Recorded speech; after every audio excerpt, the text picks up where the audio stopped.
Hello, everyone, and welcome to Roll for Puns Danganronpa Session 8. Oh, I think it's going to be a weird one. Nick, take it away. I am already scared, and we haven't even started. Uh, Hello, everyone, and welcome to our fan-made Danganronpa D&D amalgamation thing. Session 8. Last session was a little wonky, though to be fair, all of our sessions are a little wonky, and I expect no different from this one. I am actually genuinely afraid. But let's find out who's doing recap with my magical triangle dice. It's probably That Ian is a... again. No, but that would have been funny, because it usually is. It's of course Allison, it's me. what happened last time? I tried to find a door, or the secret door thing, Secret door, secret door, secret door. and if I'm remembering correctly, Ian tried to get himself killed last session, or was that the session before? Well, he didn't try to get himself killed, but yeah, that may or may not have sort of happened, and we found out what the friendship bracelets, at least the vanilla ones, Yeah, are used okay. for. So Ian hung out in a pond for a bit with an alligator, or a fountain, some sort of body of water. The fountain in front of the dorm building, Yeah. and Castanet tried to whisk him away into magic land with her fishing pole and failed. Bud Bailey went on, I can only assume, fake alligator getting rid of missions. I can't Oh no, honestly. the alligator's real. I know, but the one in Marionette's room wasn't. She was in the laundry room. That one was real. Don't tell her that. Oh, it was very real. I honestly, I can't really remember what David got up to last session right now. He was on the lookout for a sort of anti-truth serum. He and Robin got into some shit. Right. Okay. And then he went he went on gambling. adventures with Robin. And Okay. then I went gambling. And that pissed me off because I'm like, hey, you need this much money. And David's like, all right, I'll just roll. Oh, look, I found like $1,000. And Don't then put it on the table unless you're okay with them getting it. I know, That's but just how it that was works. it was still hilarious. the big climax of the whole thing ended up being when Ian would have gotten himself murdered, but he used his one one phoenix down, basically. Your one extra life. Okay, yeah, that was pretty much most of what happened. Assault in the laundry room, and then that long laundry list of other things that happened. No pun intended. Also, Allison and I are waiting for pizza, so as soon as we hear the knock on the door, we'll have to sort of be AFK for a couple minutes. um, yeah. But anyways, with that out of the way, we're gonna go ahead and get started with Ian. As we have been lately, Ian, I believe you had some schemy schemes going on. Let's get to the bottom of that, I guess. So, jumping right in, Ian, you toss, you turn, but eventually you stir awake at about 6. You've got most of your gear ready to go already. I assume you take a couple minutes, maybe up to about a half hour to finish getting ready. Once you have all your equipment good to go, what are your plans from there? Actually, before I get geared up, I'm gonna go to the store really quick. So you're going to the store first. Yes. All right. I don't know if that should make me nervous or not. Be nervous. All right, I am officially nervous. So you said you had like half your gear on still, or no? I guess it doesn't really matter too much. I'd go with the shirt, pants, and the bag, the big bag currently. Okay. So as you meander down the floors of the administration building, as you're walking to the shop, all seems quiet. Looking out the window, it's pitch black. You eventually leave the dormitory and head out towards the shop. The Yep. lights are on, and a flickering sign reads open. All right, I'll go in and say hi to Phoebe. All right, as you open the door, you notice that the shopkeep bear Phoebe appears, at least at first glance, to be powered off. No light shines from her eyes currently, and her head is tilted, almost as if she's asleep. Phoebe, you okay over there? As you make noise, Phoebe's eyes light up, and a few audible clicks are heard, as well as a sound similar to a radio tuning in and out. Phoebe's voice seems to come in and out of focus as well for a brief moment as she begins speaking. And allow me to drown myself in water before I do her voice here real quick. Nick's waterboarding himself on stream. Yeah. All right, so as she begins speaking, she says, "Only fiends come to make a deal with the devil in the dark. Or perhaps you think you're about to rob me. Either way, I'm interested." And I think... I'd say I'm No, just here to that's... buy some things. Okay, sorry, I heard noises. I didn't know if that was... Okay, so you just say you're here to buy some things? Yep. May I interest you in one of our specials? What do you have? She pulls out what looks to be an extremely fancy masquerade outfit, and she also pulls out 3 small boxes, and the boxes are very, very ornate. The boxes, if you look at the Monoshop inventory, if you scroll down where it says special offers, you'll see they are friendship bracelets. What's all this then? All right, I am very excited because now I get to introduce a new, well, not new, but sort of a new mechanic. Let me pull all these up because I assume you're going to ask information about them and they all do different things. But I am very excited. There's number 2, and let me just find number 3 real quick. And there it is. Okay. So, I'm assuming you ask about the friendship. The Masquerade outfit, it's pretty self-explanatory. There's nothing special going on with it. But these, which one do you want to know about first, I guess? We'll go in order. I'll ask about the Tied Together Forever and Ever. All right, so I'm going to drop this into the chat so everybody can pull it up and sort of read along with me. I hope that works anyways. Let me know if it doesn't pop up. Nope. I got it. Really? In chat. Yeah. You click the red. icon. The dragon icon. Yeah. It's always the dragon icon, Sean. Listen, Always give me the a dragon. hand either way. All right, so you're asking about the Tied Together Forever and Ever first? Yes. So, these 2 bracelets seem to be made of the reddest material, a cloth brighter than blood. The bracelet itself seems almost impossible to sever, much like the bond forged when worn. When an NPC wears this bracelet, the relationship with the player cannot decrease past a certain point. In addition, this bracelet has additional powers that can be unlocked. Soulmate. As long as you possess in your inventory a pair of underwear belonging to the NPC wearing the matching bracelet, your soulmate cannot be targeted by other NPCs. This trumps all other effects. This bracelet expires and is consumed, its benefits null and void upon being used to save a player's life. So that is that one. Was that clear, or did anything throw you for a loop, confuse you? I got all that, yeah. Okay, did you want to ask about any of the other 2? Sure. I'll ask about both of them. Okay, I guess we'll just go down the list then real quick. So there's that one for anybody that wants to read along. Frenemies friendship bracelet. These 2 black bracelets are made of a rough and uncomfortable twine, leaving the skin raw and red where they sit, and not enabling the wearers to forget their presence.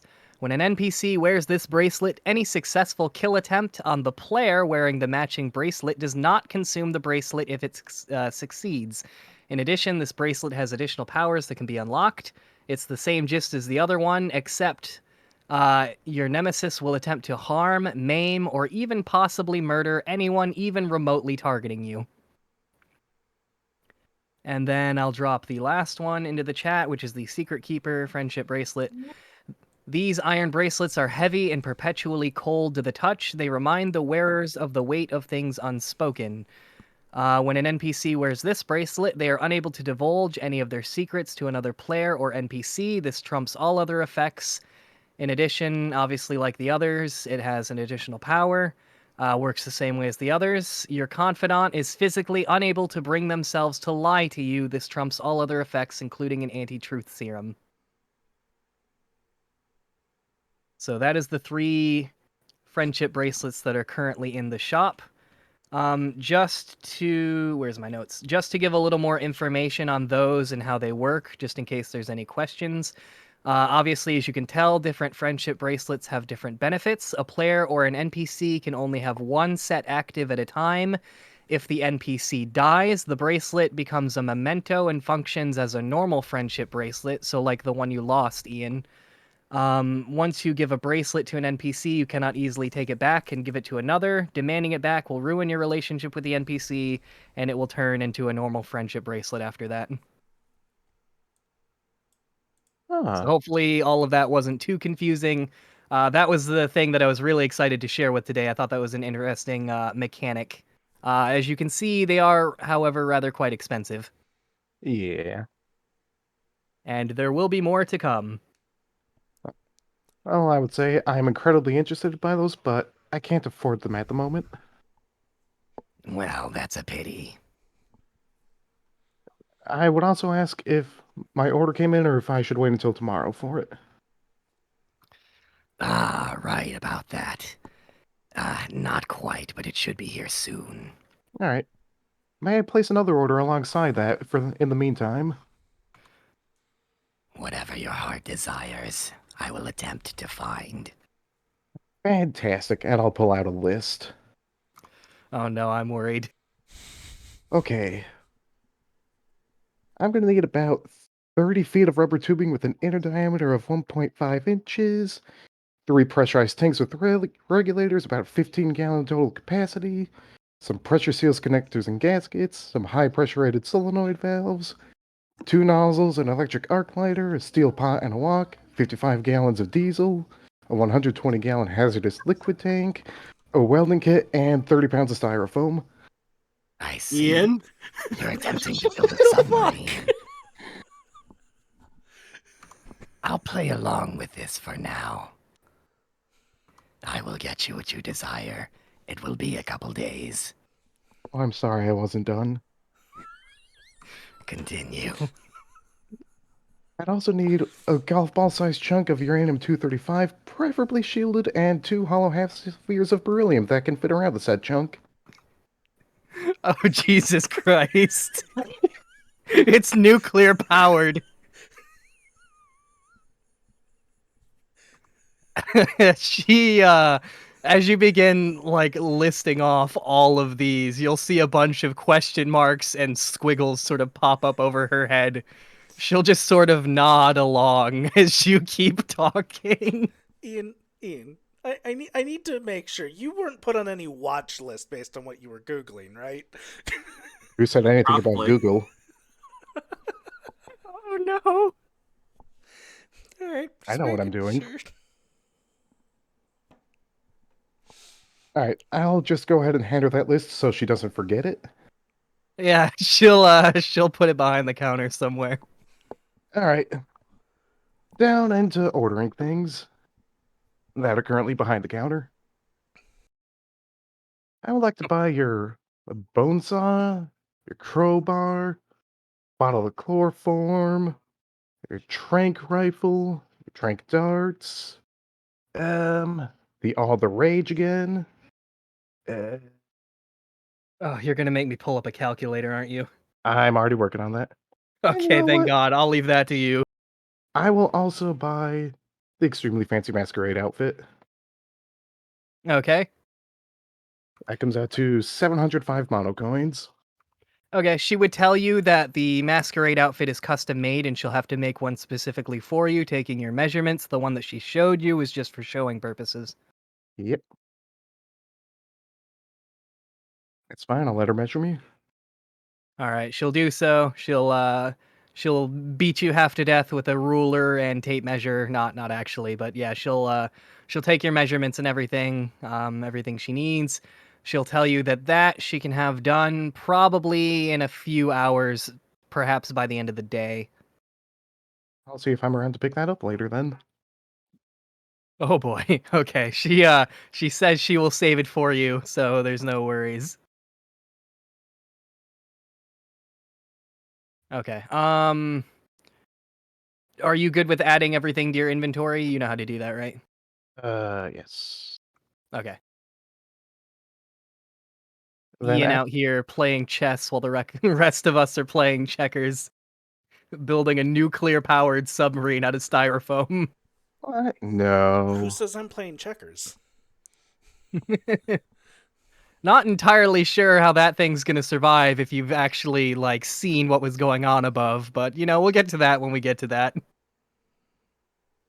All right, then after I buy all that stuff, I put in my bag, go up to the room, and then Nick, I'd like to take you to the other voice chat. Oh, no. There's more. All right. I'll meet you over there. That's the All shit right. he was okay telling us. All right, chat. I will be right back in a few moments.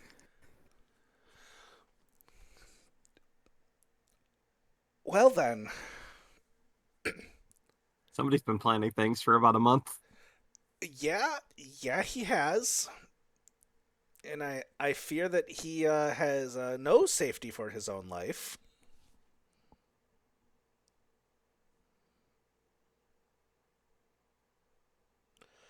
So I guess we'll see how that all goes. Yeah.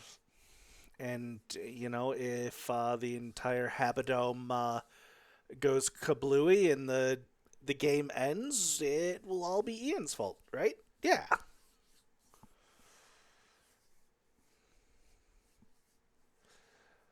We need to start assigning someone to watch him.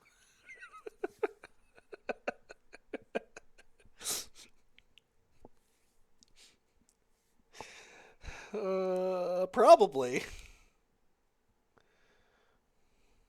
Because if it's not that he's kidnapped, it's either gators or nukes. It's okay. We know somebody with a pair of binoculars that might be able to do this. Fair. Fair. He is an owl after all.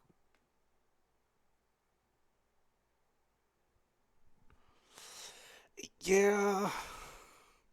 I don't think he knows what the concept of sleep is.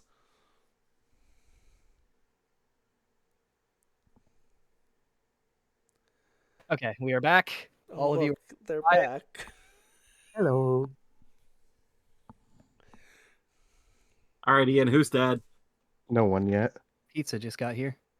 Oh, Hey.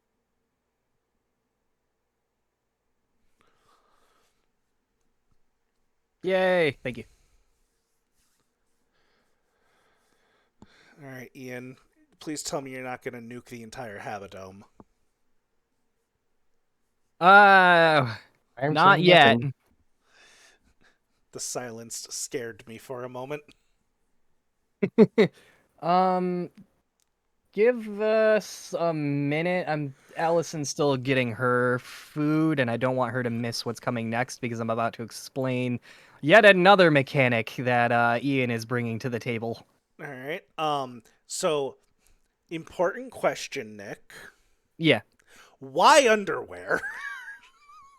You know how the Because it's a Danganronpa Danganronpa games game. work. Oh wait, have you played the Danganronpa games? You have, haven't you? Yes. I've played 1 and 2. I have yet to beat 3. Okay, yeah, when you get your relationship up with an NPC, they just, for some reason, unbeknownst to me, just give you their underwear. Doesn't mean you need to copy it. It's a mechanic in the actual Danganronpa games, and I don't know. It seemed like a thing, the mechanics-wise, to include with those. Because I That's wanted fair. some way for the bracelets to have, like, an unlockable thing. But it had to be something that I wanted to be able to turn on and off. I probably chose those words poorly. Yeah. So something, in your inventory that you can take out or have with you, for example, kind of fit the bill. So that was kind of the decision behind there. But yeah, for anybody that's hasn't played Danganronpa, that is kind of a thing, as strange as it may be. But with that out of the way, Allison's back, so we're gonna go right back into it. So, Ian, you head down, you do all the things that you said you were going to do when we were in the other chat, and you head towards the... Are you going South District? Yes. Okay, you head towards the South District wall. You notice that it's closed. Obviously, you know that the park opens at 8. Now, I'm assuming you are going to attempt to scale the wall, and I believe you have stuff on you to help you do that. Yes. Okay, so this is why I wanted everybody present. So, let me make sure I'm in the right spot with my notes here. For some reason, maybe I wrote it in the wrong spot here. Okay, well, it doesn't matter too much. I pretty much remember everything. So, if you guys remember the rules, it is not advised to be out about inside the other areas of the park until the park opens, and you're all about to find out why. One of the first things we're going to do, Ian, I have to tell you this, you're in danger. You already know that because we talked a little bit before game about this. So what's going to happen for everybody involved if you're ever outside of the park, I'm going to roll, and there's going to be some advantages if you have them, etc., etc. We can factor those into it. But if you roll lower than me, you die.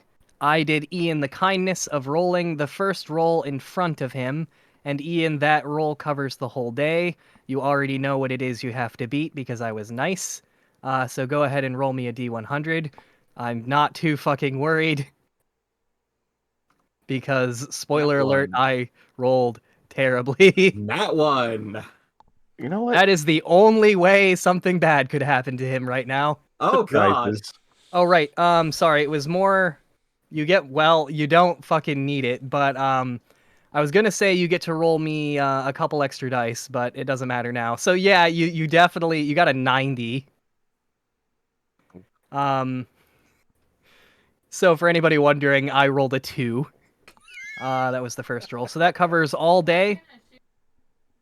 He did it in the tower. Nobody else can see it. So yeah, that's how that works. For every day you spend, you'll have to keep rolling. You'll get some advantages, particularly you, Ian, because this is a scenario that wouldn't necessarily be too strange for you in a sense. Yeah. You're definitely more prepared. If anybody was going to do this, you would be the one that would have the most chance of surviving. So as you ascend the wall and then descend the wall, your feet touch the ground. You might notice how quiet everything seems. It's almost peaceful in an unsettling way. As you land and looking out into the district, you notice that all the construction bears seem to be standing in place, a red glow emanating from their eyes. A sudden, loud noise erupts from a nearby alleyway between buildings near the wall's edge, and a garbage can slowly rolls into view, having been knocked onto its side. It rolls out, and a pair of red eyes latches onto you. And we're going to leave things there for a bit and come back to you later. So we're going to move on. Allison, how big of a heart attack do you want today? I will let you choose. I don't. Just give it to me, man. You're choosing heart attack. On stream, damn. All right. As you lay sleeping... Really, John? As you lay sleeping, Allison, you suddenly feel someone's hands wrapped tightly around your throat. I wake up. Sure. Your eyes open, and to your horror, you see a familiar blonde-haired girl atop of you, attempting to pin your arms down as she strangles you. Would you like to take a guess as to who? I can't remember who's blonde. Is it Juliet? No, Juliet has cinnamon bun hair. I can't remember who's blonde. There's 2 people. One of them's alive, one of them's dead. I literally cannot remember who's blonde. Well, for future endeavors, Castanet is blonde and Grace was blonde. You hear Grace begin speaking. Sorry about this, but you were the logical choice. If... She begins struggling as her hands tighten. If I'm gonna have to kill someone, I don't know the extent of your talent. Just make this easy for me. Don't say anything that's going to haunt me after I get out of here. I assume you're going to struggle? Yes. Alright, it's gonna be a straight roll for a couple reasons. You notice pretty much off the bat that you are stronger than she is. However, she's on top of you attempting to pin your arms also, so it's gonna be a straight roll. So go ahead and roll me a D100. Well, that's gonna be tough to beat. No, it's not. It is Nick. I fucking hate my rolls today. Allison has gone Super Saiyan. Apparently. All right, so Her into the wall. so what actually happens is you sort of become lucid, so to speak, a little bit. You begin watching what's happening in third person as you see her on top of you, still strangling you. You can feel the life inside of you as it begins to expire. Not so much feel it as you're kind of in a third person view now, but you can definitely see it in your eyes. Watching third person, you see your eyes shut, probably for the last time. And as they do, everything goes black. And then you suddenly hear a bell ring and you jolt upright. You're in a classroom now. Looking around, you see every familiar face you expect to see, including Monokuma sitting at the teacher's desk. He appears to be grading papers. An air of boredom and silence permeates the atmosphere, of which you of all people can sense. You're seated next to Juliet and Bud. Bud reaches into his backpack and pulls out a case of beer, setting it onto his desk. He then looks up at the clock above Monokuma's head. That probably says 5 o'clock. He then cracks open a beer and chugs it. Juliet tugs on your sleeve. You can tell something is bothering her. Hey, I've been good today, so... After class, do you think maybe... Can we take the long way to our lockers? The east hallway, so I can see that boy again? I just want to watch him walk, that's all. I just want to watch. Sure. You say sure. Yeah. Alright, a smile sort of rips itself over the features of her face. You can tell, especially you, that she's ecstatic. And then the dream fades, and you stir awake. The time is about 6:45, and the morning announcement will be going off in about 15 minutes. And I'm going to pause there, so obviously now you know that was a dream. Yeah. I believe it was, what was it, last session or the session before? Was it last session Ian had a dream? So it's a continuation of that. You're all going to have some fun times in the future. But that was yours. So like I said, going back, the time is about 6:45. The morning announcement will be going off in about 15 minutes. You also notice an ominous feeling coming from outside your window. A palpable tension mixed with an unsettling silence. What would you like to do? You've got 15 minutes until the announcement hits. I feel like someone's watching me through my window. No, not watching, but there's definitely an uncomfortable feeling coming from somewhere outside. If you wanted to focus in on it, you could. You'd have to roll a d100 and you might get more information. I'm going to lock my door if it's not already locked and then try and do that. Your door's already locked. Go ahead and roll me 5 d100s because you're using your talent. I expect you to succeed. That's a 66. lot of sixes there. All right, that I guess is fitting. As you sort of quiet your mind and take in more of what your senses are trying to communicate with you, you notice what you're feeling is kind of a bloodlust, and it's coming from outside the walls. But that's really about the only information that you can get. There's definitely an unsettling feeling coming from beyond the walls. I don't think I'm going back to sleep. All right, well, probably not. You've only got about 15 minutes left until the morning announcement, so... was there anything you wanted to do in the extra 15 minutes?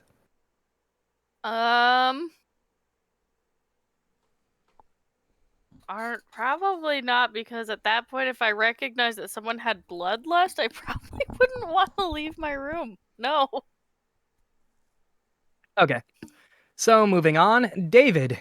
15 minutes from then has passed by. You suddenly hear a loud ding, followed by Monokuma's voice as the morning announcement rings throughout your room.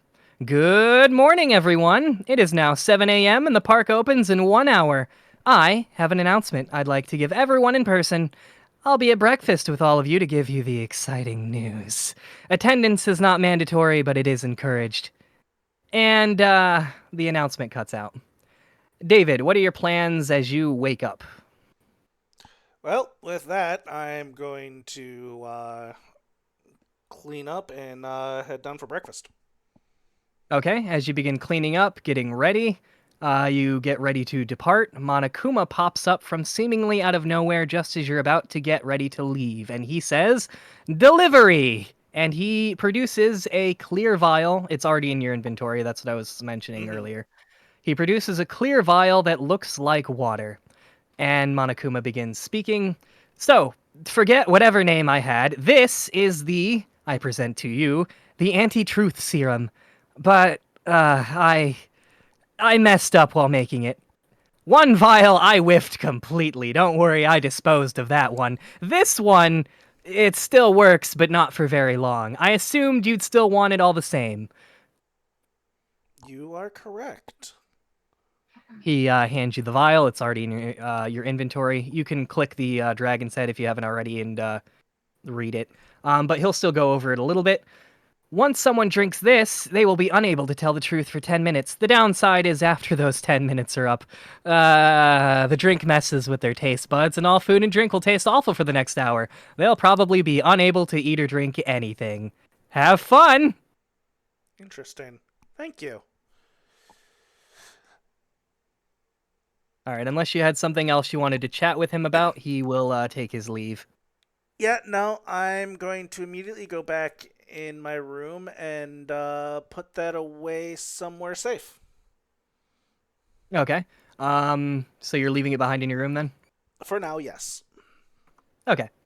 All right, with that out of the way real quick, were you planning on heading to breakfast? Of course. All right. Every DM needs his hearty breakfast. That is true. Actually, I did skip something super important. Let's actually head back to Ian real quick. We're going to do a little bit of time travel because something important was supposed to happen, but you kind of threw me for a loop, Ian, and it's not your fault. I am very terrible at keeping track of many things going on. So as you are delivering the letters, I don't assume this is going to change much, but we'll find out. Let me actually scroll up to my notes here, and then after this, we'll get back to David. All right, so Ian, as you begin sort of doing your little delivery that you were going to do, I actually forgot to mention that you see someone further down the hallway on the girl's end. Someone's not moving and on the floor. Do you investigate that at all? Oh, I can't talk. It's already happening. Do you investigate that at all, or do you ignore it? I ignore it. Okay. You don't get closer to see who it is or anything? You just kind of go about your Nope. business? All right. All right, that doesn't change anything then. All right, so moving back down to David as I scroll through my very, very large notes. So you're heading back down to the banquet hall? Yes. All right. As you enter the banquet hall, you notice that Manamiya seems to be setting up a massive breakfast feast, even more so than usual. You also notice that people are starting to trickle down and get their food. I guess, what are you getting in particular? Is there anybody that you'd like to try to sit next to? Well, what is there? Like, is there anything that you would expect there? Like, what kind of food? What kind of food is there? So, mostly breakfast food. There's chicken and waffles. There's waffles and pancakes. There's every sort of condiment you could imagine. Even some that shouldn't be there, like mustard and ketchup, because that does not belong on pancakes. But there is pretty much everything you could imagine as far as breakfast food goes. So breakfast burritos, pancakes, waffles, yeah, pretty much anything. You'd be hard pressed to not find a breakfast food if you were looking for something in particular. All right. Well, then Sausage, bacon. I'm going to get a plate of French toast. Yep, that would be extremely easy to find. Plate of French toast. Probably. We're gonna go 4 slices. Then I'm gonna grab another plate and pile it with bacon and sausage. And then, just because you said something, I'm gonna grab the ketchup specifically for the sausage. I fucking hate you. I was gonna say, a man of culture, I see. But then your uncultured swine hands reach across this fucking table and grab ketchup and begin pouring them on your sausage. Come You on, it's stop not your for sausage, slander it's this for eggs, instant. guys. What did you say? You're dying, both of you. Listen, it's not like I'm putting ketchup on the bread. It's just on the sausage. Sausage can go Yeah, that's with fine. ketchup. Justify that with, yeah, I see, that's fine. Both of you are in danger. You're not leaving this banquet hall As alive. I dip the bacon in ketchup. Okay, A that... man of true culture. No! You know what? Habadome explodes. You're all dead.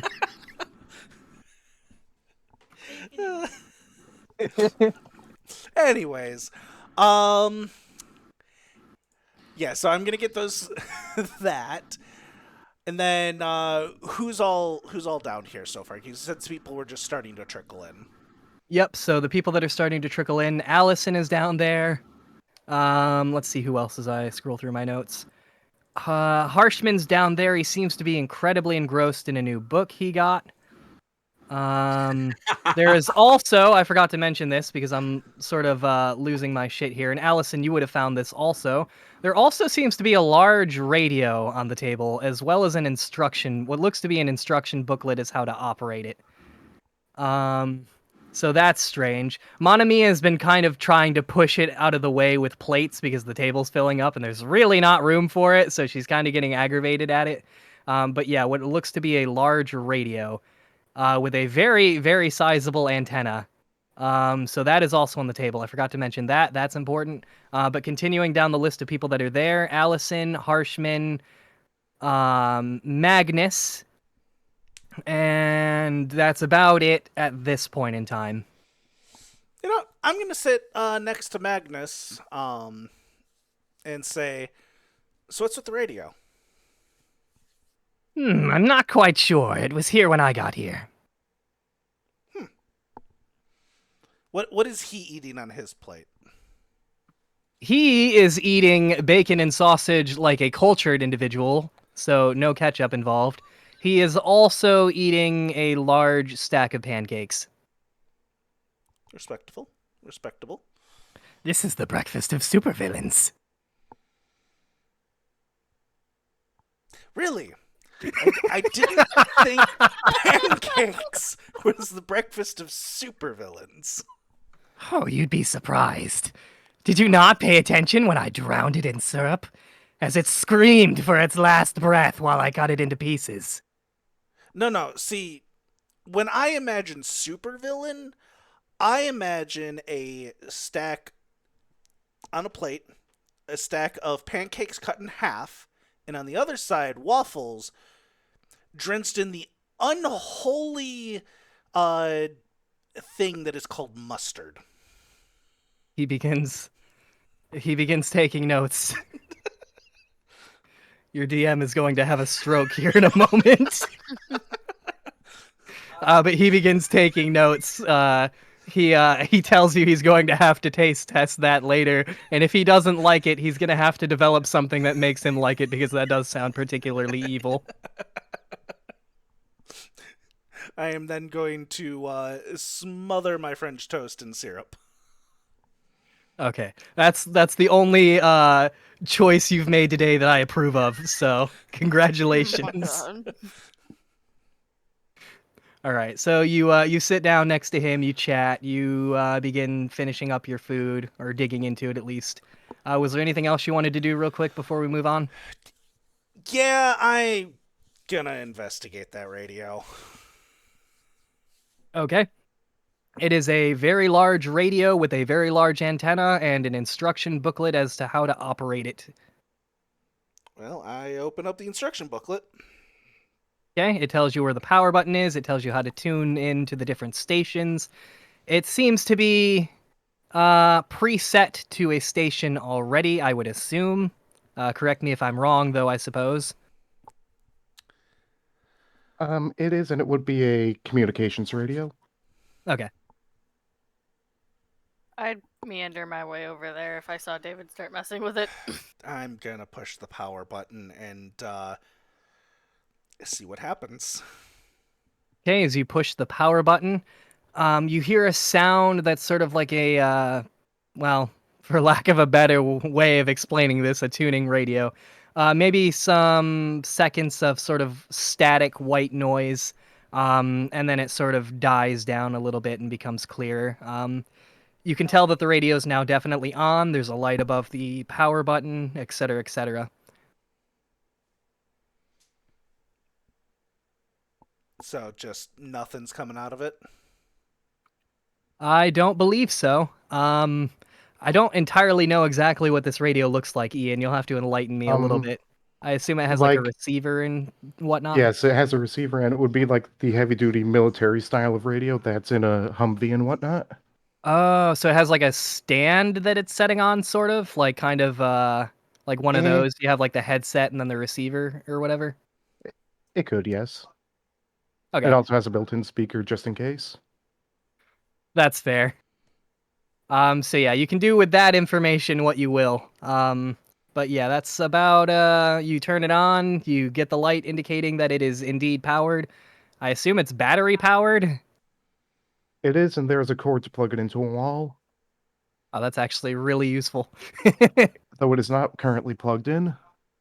All right.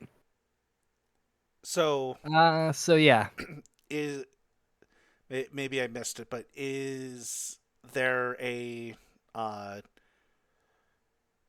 There is a talking part, yes. okay?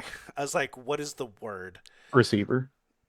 All right, I'm gonna pick up the receiver, press the button, say hello. Hello! Ian? Ian, is that you? Yes! Is this your radio? Yes, but that's not what's important right now. Then what is important? Oh, these fucking bears that want to kill me. you'll probably would it be inaccurate to say you hear a few silenced gunshots at this point? Yes. Oh, it would be inaccurate? Okay, never mind. No, it is happening. It would be accurate, okay. I Ian? would go really ash colored.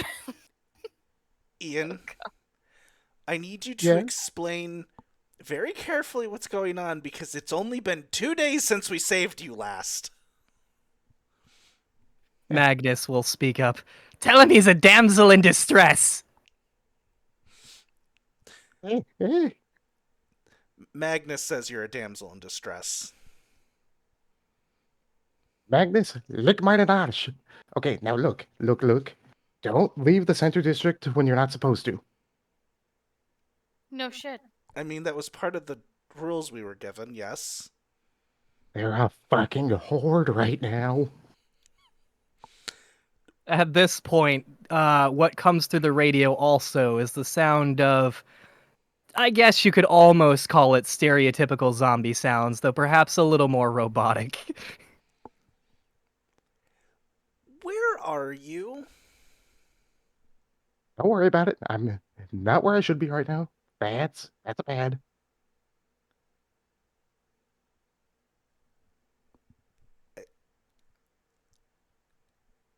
Is there any way we can help? Not at the moment, no. You just get killed.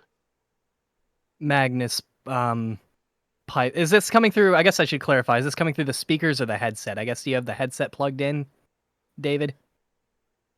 I'm assuming if that's the only way to hear, yes. All right, the Magnus probably wouldn't be able to hear too much.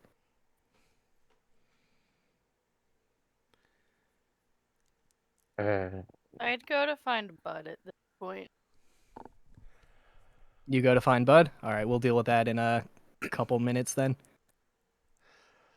All right, Ian, I'm going to need you to keep talking so we know you're alive. 1 sec. There's a really big pile of them, and I have a grenade. I'm not even surprised. A few seconds of radio silence go by, and then you hear a boom from somewhere off in the distance outside. I look around to the people that are here. Don't worry, that's just Ian. Yeah, he usually is, says Magnus. Also tell him he probably just has to survive until 8 if I'm interpreting the rules correctly. So, what, another half hour or so? Good point. Ian, stay alive for another 30 minutes. Don't tell me what to do, Hundintitin. I'm saying this because if you survive till 8, everything should be fine based on the rules. Oh, but that's just when the fun starts. Ian? No. Don't worry about it. There's a note under the radio. I lift the radio for the note. Okay. Yeah, Right. That I did was. forget to say that, but yes, the encoded letter would be under the radio. Yeah. Well, the radio's so big, anyways, so it's not too big an issue. I gotta find. I gotta find the note. So, do you want me to sort of share it with everyone then? Yeah, that's fine. Okay. What note? What is the name in particular? Encoded letter. Okay. It's this. Let me just make sure this is the right one. Okay. I believe this is. So actually, if it's not public, you can actually just make this public, and then everybody can go to their notes and see it. That should work. That should be the easiest way to do this. Already done. Okay, so if you guys, I can also drop it into the chat now, because otherwise it wasn't going to open for you, I don't think. But there it is. You can also go to the notes and find it pretty easily now.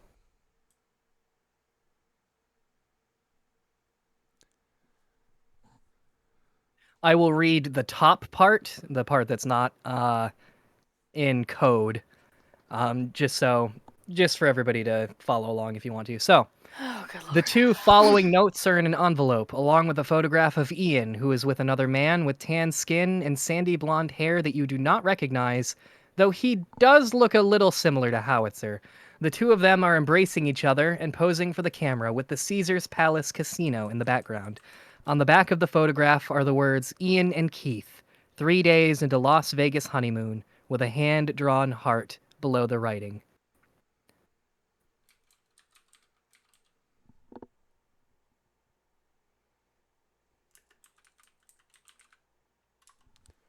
And then obviously the you see the rest of the letter. Oh God.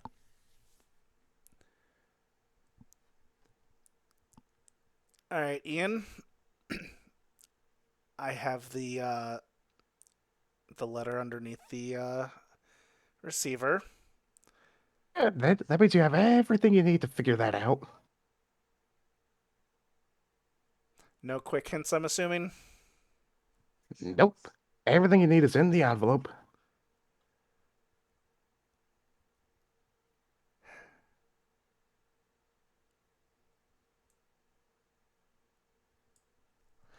All right. Also, these bears are getting kind of out of hand. I'm gonna go ahead and turn my radio off and go deal with this. Bye now. Bang, bang, bang. Yes, there would be those.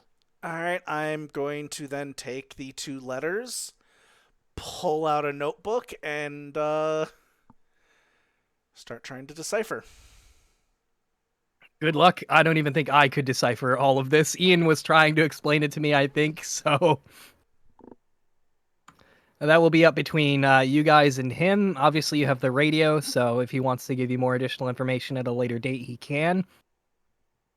As far as the radio goes, you hear the sound on the other end die as Ian, you turn your radio off, correct? Yes.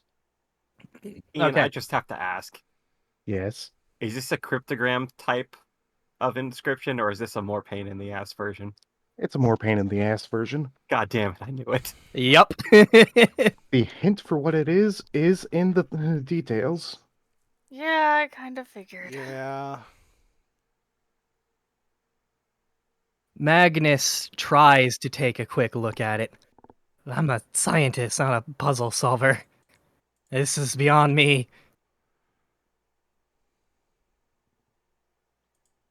Nick, would they be allowed to roll to try and figure out what kind of cipher it might be? I'm not. I'd have Um, to do it when I came back, but right now I think it's just David there because I went to go get Bud. I suppose if any of you could make a strong enough argument that you would have some kind of... I could kind of see David having a little bit expertise in any kind of cipher. I would allow it. The DC, that would be between whoever's rolling and you, Ian, depending on how hard you'd like to make it. But I could see if any of you want to make an argument for it. Well, why don't we try this? I have an idea. Why don't you move on to the next person? And if I Okay. need that roll Yeah, we can come back. afterwards, we can come back to it. Okay, so we're gonna move on to Bud. All right, so Bud, you hear the announcement and you stir awake. What are your plans for today? I'd go check on Marionette first thing. Okay. As Marionette, you sorry. As you go to check on her, I'm assuming you go to her room and knock. Yeah, we're gonna do that first. She will open the door and greet you, sort of rubbing her head as she does so. Was there something you needed? Just checking to see if last night went okay. Last night, I don't remember. Remind me again? Just because of what happened the night before. Oh, right. Yeah, no more sightings of the alligator. All right. To be honest, I've decided that the alligator was a mere distraction. Clever, but not clever enough. No, we have to focus on our real objective. We don't have time for anything else. In fact, who knows how much time we have right now. But with, all that being said, we should still be vigilant. We know how them alligators are. She, still rubbing her head a little bit. I was gonna go down and see what information Monokuma was gonna share with everybody. Yes, that I would don't be like them prudent. having information that we don't. Also, did Fantasia ever look into the alligator, just out of curiosity?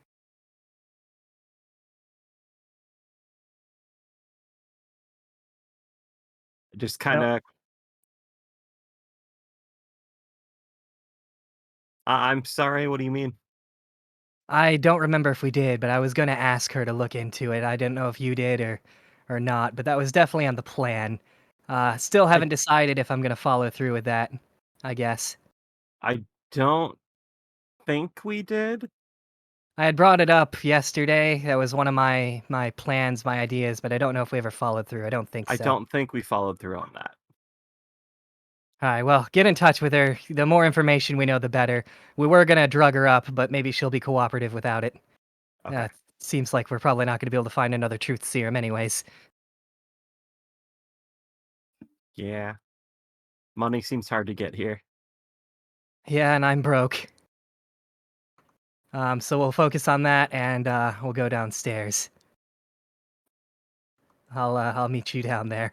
All right. Bud starts heading downstairs. But checks the laundry room first. Okay. You wouldn't really find anything. Just in case. Looking for the alligator. Yep.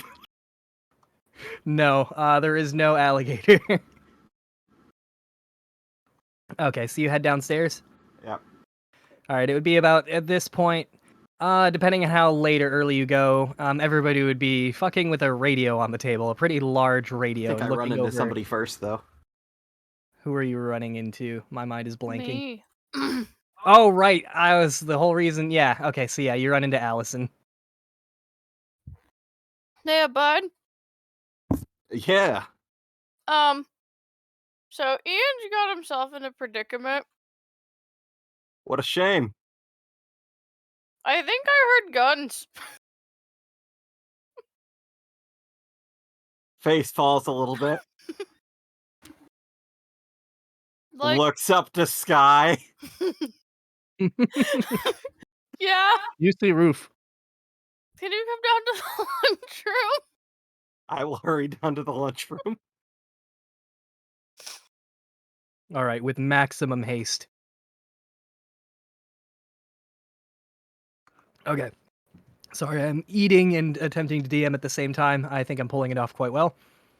I like the what a shame.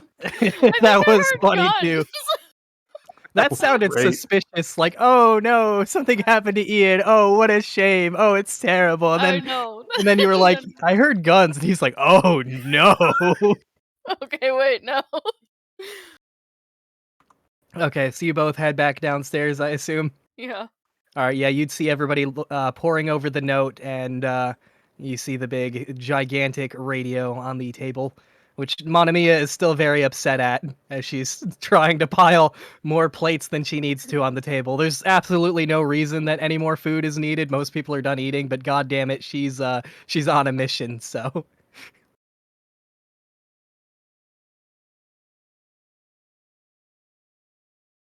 David, did he die?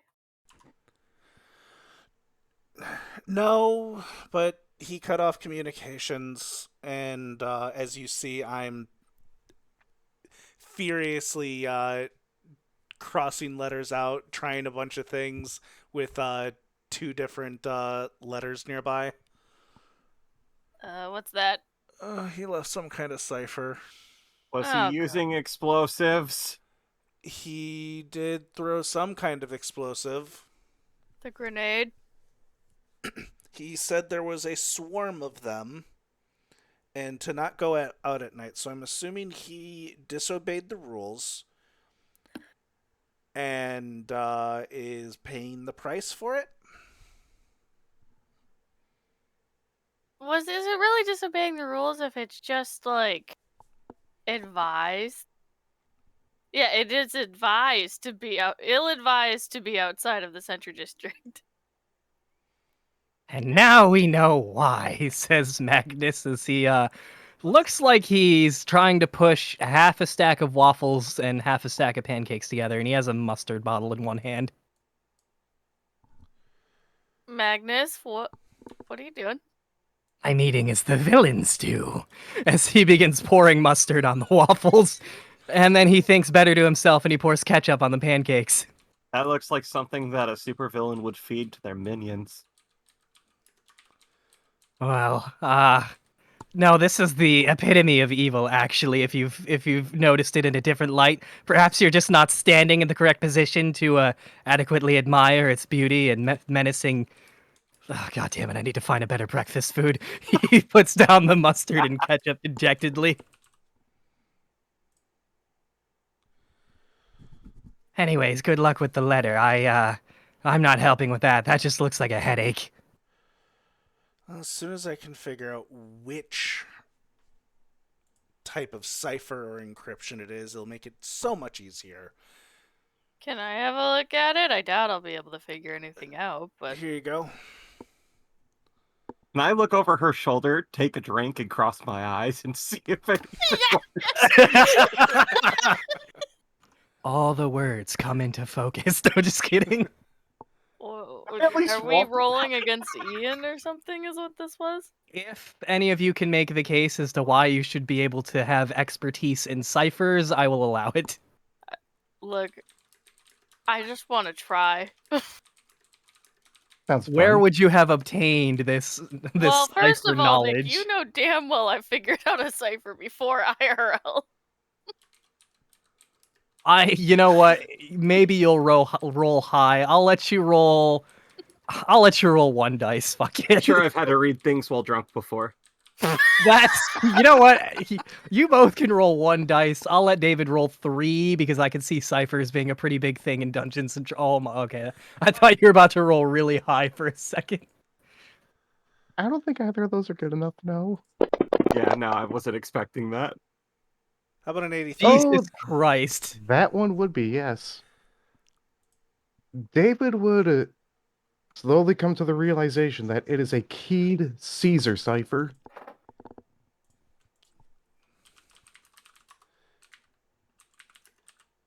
If you want to know what that is, you can probably just Google it. Yeah, I know what a keyed Caesar cipher is. It doesn't mean I know how to immediately solve it. Now, Ian, do you have a version of this where I can copy and paste? Because I'm not typing this all out. I can send you the print screens that I just took. Give me a second. I have to go over to a tab. Would you like the So- first letter or the second one? Both, because I'm going to do both of them. Okay, give me just a minute. So just in the how do I phrase this? Effort of fairness, I suppose. Although you might already know this, I believe you're looking for a number and a word, Yes. if that helps at all, and that's the key to solving it. Yeah. I mean, the number is easy. It's just whichever keyword is the one that he's referring to, which I have a feeling I know which one. Wait, what in the... Why is... You breaking shit over there? Yes. I went to put the text in to be encrypted, and it came out wrong. Oh no. Let me Did see. you fuck up your own cipher? No. Because I know that's It's something I double would do. ciphered. Oh, I hope son you of a have an bitch, it is. unciphered copy. No, no, Sean was the one that was right. I accidentally pasted the encoded part into the thing. Oh, give me a second. I'm worried.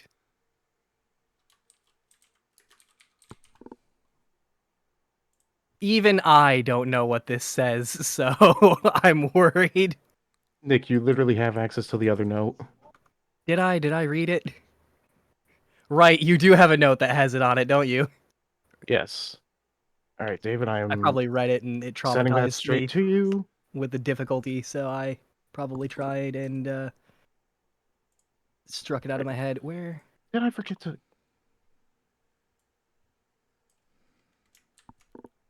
Oh, right. Okay. Son of a bitch, that's too much text to send in Discord at once. Yeah, generally is. Ugh. I know that feeling. Discord be like, there's a 2,000 character limit, and me trying to shove like 13,000, 14,000 fucking characters through the Discord chats. Like, are you serious? Well, honestly, that should be enough to see if the keys you're trying are enough to crack it. And I could just get access to the other one unlocked, I think. Yeah. When if they do end up decrypting it, you can just do the same thing you did with the encoded letter, which is literally just push the public, Yeah. and then everybody will be able to read it. Yeah. Does that sound good, David? Yeah. All right. Let me. Try This some looks like stuff out. gobbledygook to me. All right, you can move on to whoever else while I work through this. Bud looks at the paper, looks at the bottle, puts the bottle away. That's fair. Okay. Bud, you'll notice Marionette coming down soon after you and Allison arrive. She'll look at the radio, see everybody busy. She'll just shake her head. She assumes she'll get told what's going on in the near future, but for now, she's going to make both of you food, as she always does. So she sort of pushes Monomia out of the way and begins making something she can make really quick, which would probably just be like eggs and toast. So a couple minutes go by with all of you trying to understand the encoded letter, and Marionette will come out with 2 plates. She hands one to you, Bud.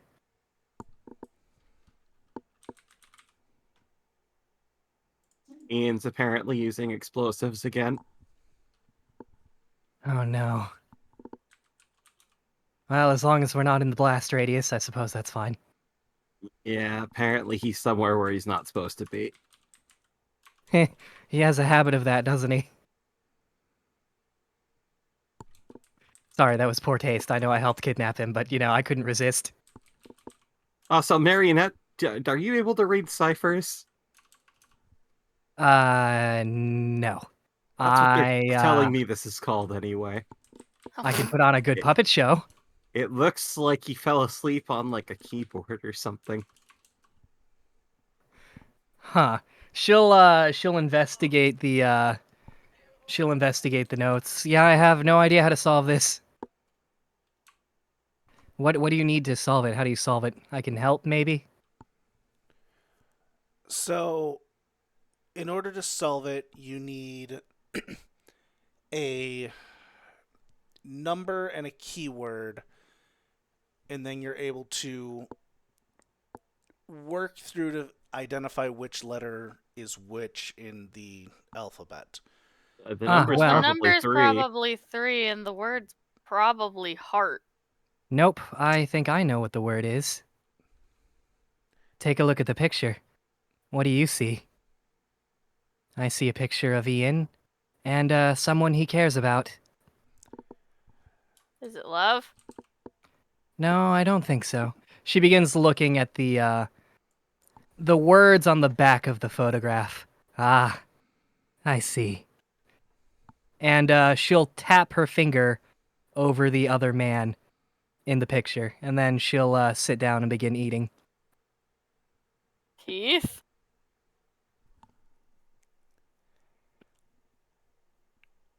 Who's Keith? That's not Howitzer? No, according to the back, it's Keith, but Don, I appreciate you.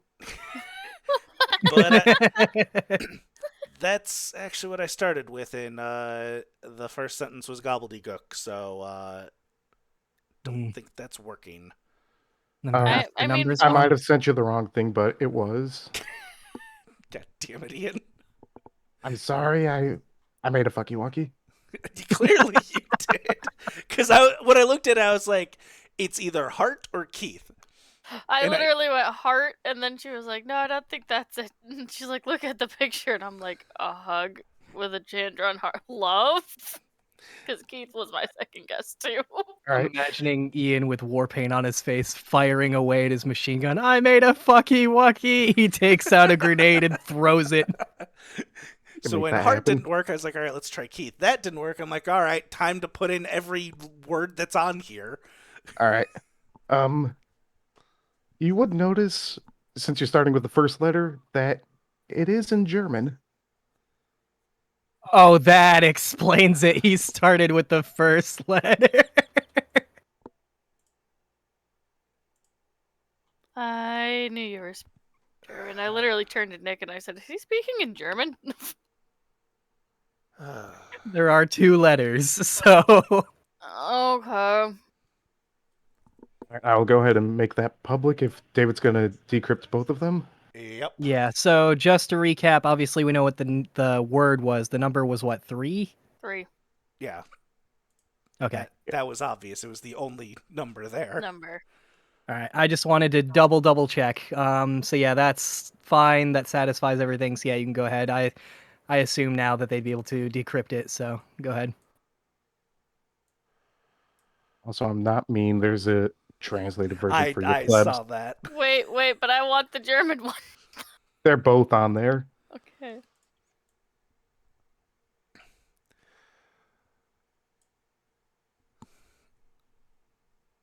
This is a letter of what my current intent is. I'm currently trying to find out why we are to stay inside the central district during a certain time frame. To that end, I'm currently hiding somewhere in the southern district. Well, that tells us where he's at. I know the answer to that.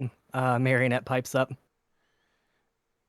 The reason we have to stay inside during nighttime is because our movements are being limited. I have to wonder if there's things he doesn't want us poking around at while, I don't know, maybe sleeping or something, I don't know. But it's definitely to limit our movements. In fact, I'm assuming that's why the entire park is laid out in the way it is, with, the central district being where we are sort of, herded at nighttime. Yeah. I am prepared for when it comes, and I have the gear and training to have a good chance of survival. The reason I am doing this alone is because I don't want to put other people in danger that they probably won't be able to navigate out of. Because there's a good chance that there are certain mono bears that can easily kill us. When I was underground with Magnus trying to find fireworks for our party and celebration, there was a twisted and mangled construct that was attempting to hunt us down and find us for some presumably nefarious ends. Magnus, is that true? And confirm. Huh. It looked like it had been destroyed, but it was down, it was when we were gathering supplies or whatever for whatever party. Interesting. I certainly hope that it does not come out tonight, but I'm prepared if it does. My other goal for tonight is that if there are hostile and aggressive entities, that I can disable them in some manner or another to remove threats that may emerge to others. As well as finding out if they have the key card to the lower levels. The submarine is down there. I am almost certain of it, but it is a complex maze that needs to be mapped before we can try to escape this place before it ends all of us. If I can just find a key card, I am certain that I can try to map it and try to remove any threats that may be posed by those foul machines that lurk below. But I may need help, and I don't know who I can trust. If I die trying to do these things, I have stashed my bag and most of its contents in a decently safe place. keys to the weapons locker, ammunition locker, explosives locker, and the bag itself are hidden in another undisclosed location. However, while I do trust certain people with my bag, that is a very short list, and I can't guarantee who gets into it if I die. I wish you all good fortune. Sergeant Ian C. Schneider, Quartermaster of the Militia Independence and Liberation Front 11th Battalion, 3rd Infantry. Okay. I mean, it's not a bad plan, but he's an idiot. He is very much an idiot. Now, is that just one letter, or was that both of them? So you'd pretty much be able to tell. One is in English and one is in German. They are copies Okay. of. They say the same thing. Got it. I wanted to make sure before I made any assumptions. Yep, I believe you've got all the information out of that there is. I think. I don't think I'm mistaken on that. He's an idiot. That explains the explosions. At this point, Monokuma pops up. Wow, what are you all getting into? Says Monokuma. And he notices the radio. Oh, this radio was here, and we were eating breakfast around it. Monokuma will sort of take a look at the radio. Do you guys have the letters out or no? I suppose you could easily stash them away as soon as you saw them pop up if you're trying to hide them from him. Oh yeah, they would have been in my notebook, and I would have closed it. Okay, then yeah, he would have no idea then. Well, sorry I'm late, he says, as he sort of pulls a chair back and sits down. The only people that are missing at this point, after him, a couple other bears, well, by a couple other bears, I mean Champ and Monamiya also both come and sit down. So the only people missing at this point now, as the banquet hall begins filling up, is Phoebe, and then obviously Ian, Howitzer, and Julian. Everybody pretty much seems to be finished eating, because you guys had taken a break to sort of solve the letter. And Harshman still has his face buried in a new book. And Monamiya begins speaking. Well, some vacation this has turned out to be. And she sighs, and she sort of goes on to like a exasperated, sort of aggravated tangent. We've all been doing nothing but work, work, work since we've got here. I don't understand why these kids just can't draw straws and let us bears have some free time. She complains as she begins absent-mindedly pushing food around on one of the plates, but obviously she doesn't eat anything. At this point, Monokuma will cough once, perhaps your DM's died, perhaps an attempt to admonish his wife, and then he'll begin speaking. Now then, on to the fun news. Sometime tomorrow, we're going to have a masquerade party, but hold your questions until the end. You see, he leans forward as he looks at all of you. I can't help but notice how awkward and reserved some of you are. So, I think what we need is a way to break the ice and get to know each other a little better. At the end of this party I'm throwing, I'm going to tell you all one of my secrets, to keep things fair. However, along with that, one of you will be getting their biggest secret exposed as well. There's going to be a few events, and you'll all get scored based on how well or poorly you do. The one with the lowest score at the end of the night is the loser. This time, none of you will have to bother helping out at all. The construction bears can easily handle this by themselves.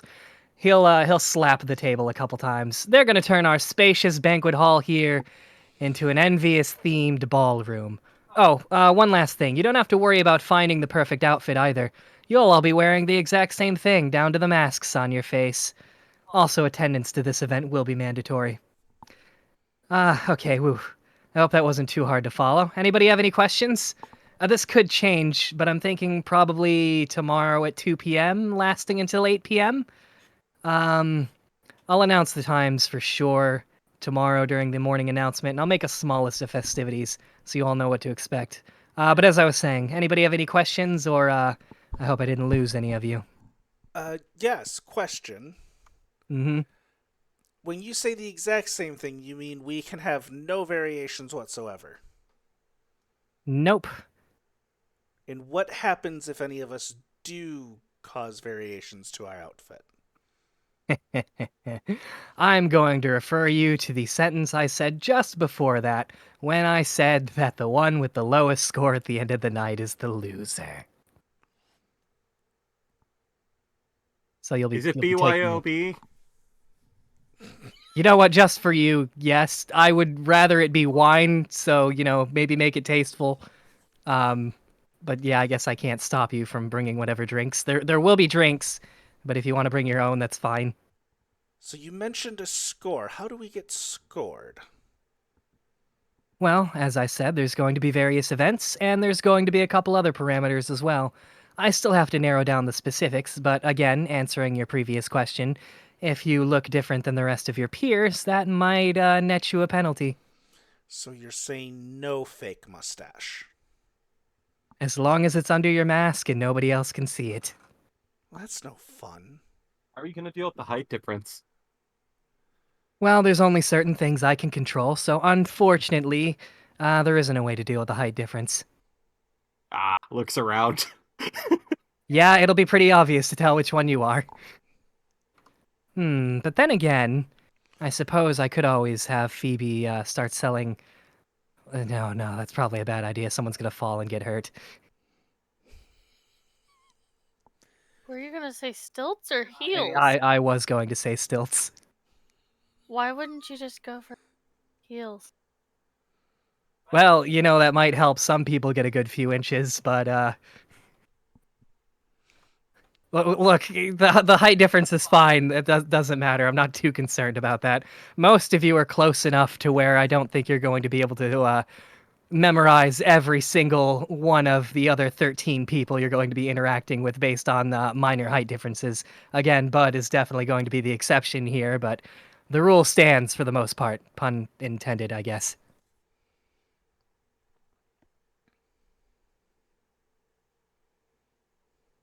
Anyways, this is going to be a celebration, so have fun tomorrow. Are there any other questions? Am I going to be docked points for something I can't control? Depends on what it is. The thing we were He was just talking his about? height. Oh, the height difference? I'll have to think about that. Probably not, but we'll see how I'm feeling tomorrow.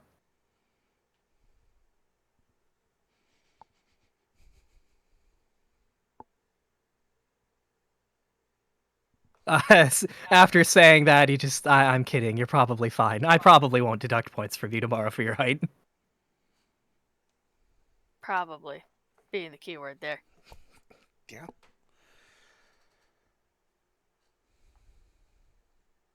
All right, were there any other questions? Your outfits will be delivered to your room before we start.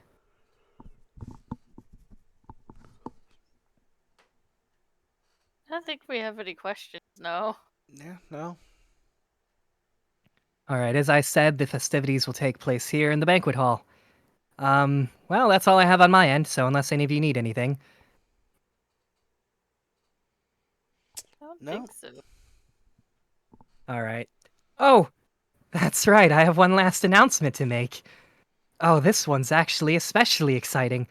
I was just told the West District is nearly ready to open. Shouldn't be more than a few days now. That's the water park, in case none of you remember. I'll let you know when it officially opens. Probably over the morning announcements. But with that, that's all from me. And he sort of vanishes. And Champ and Manamiya also, Manamiya begins sort of clearing the table of dirty dishes, and begins doing dishes in general, taking them to the back and cleaning them. And Champ sort of also meanders away.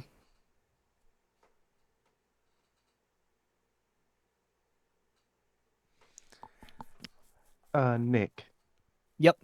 this is all after 8 o'clock, right? It would be about 8 o'clock now, as everybody's getting done, finished eating. So you are safe. And it's also funny that I rolled so low it makes sense because you were only out there for what, like an hour or so. But Yeah. yeah, it's probably about 8 o'clock now. I would turn on the radio, shout, "All right, still alive, they're gone now," and then turn the radio back off. Oh, you're so lucky. All right. So yeah, you guys all hear that as well.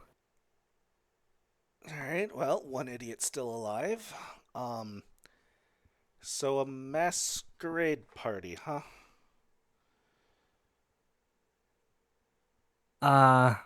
Marionette sort of shudders. Uh, I really don't like parties and balls and all that kind of things. Grand events kind of reminds me of my childhood a little bit. I hate that it's all the same, no individuality.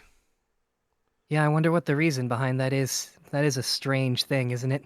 It is, because normally masquerades, everyone has fancy different masks. Yeah, and it's especially interesting that apparently one of our biggest secrets is going to come out into light. Though, even more interesting that we're going to learn a secret about him. Yeah, that as well. Well, we should probably find the idiot sooner or later and see what he learned, if anything. Wait, are we, Magnus will speak up. Are we organizing a search party, or, do we have to get involved? He's probably fine now. Oh, no, I'm not saying we go search for him. Just within the next couple hours when he shows up, we question him. Oh, yeah, that's a fair point. All right, so at this point, everybody's finishing breakfast. We're probably going to start going on to free time here in a minute. But real quick, Ian, let's jump back over to you real quick. Some of this is going to be recap. It's mostly for me. Yes. But you see sort of time traveling back a little bit. You saw a trash can roll out from a nearby alleyway. You saw a bear pop out. I'm assuming you lit him up with your gun. I would have shot Um, him once in the head, yes. All right. Trying to conserve ammo, I assume. Yes.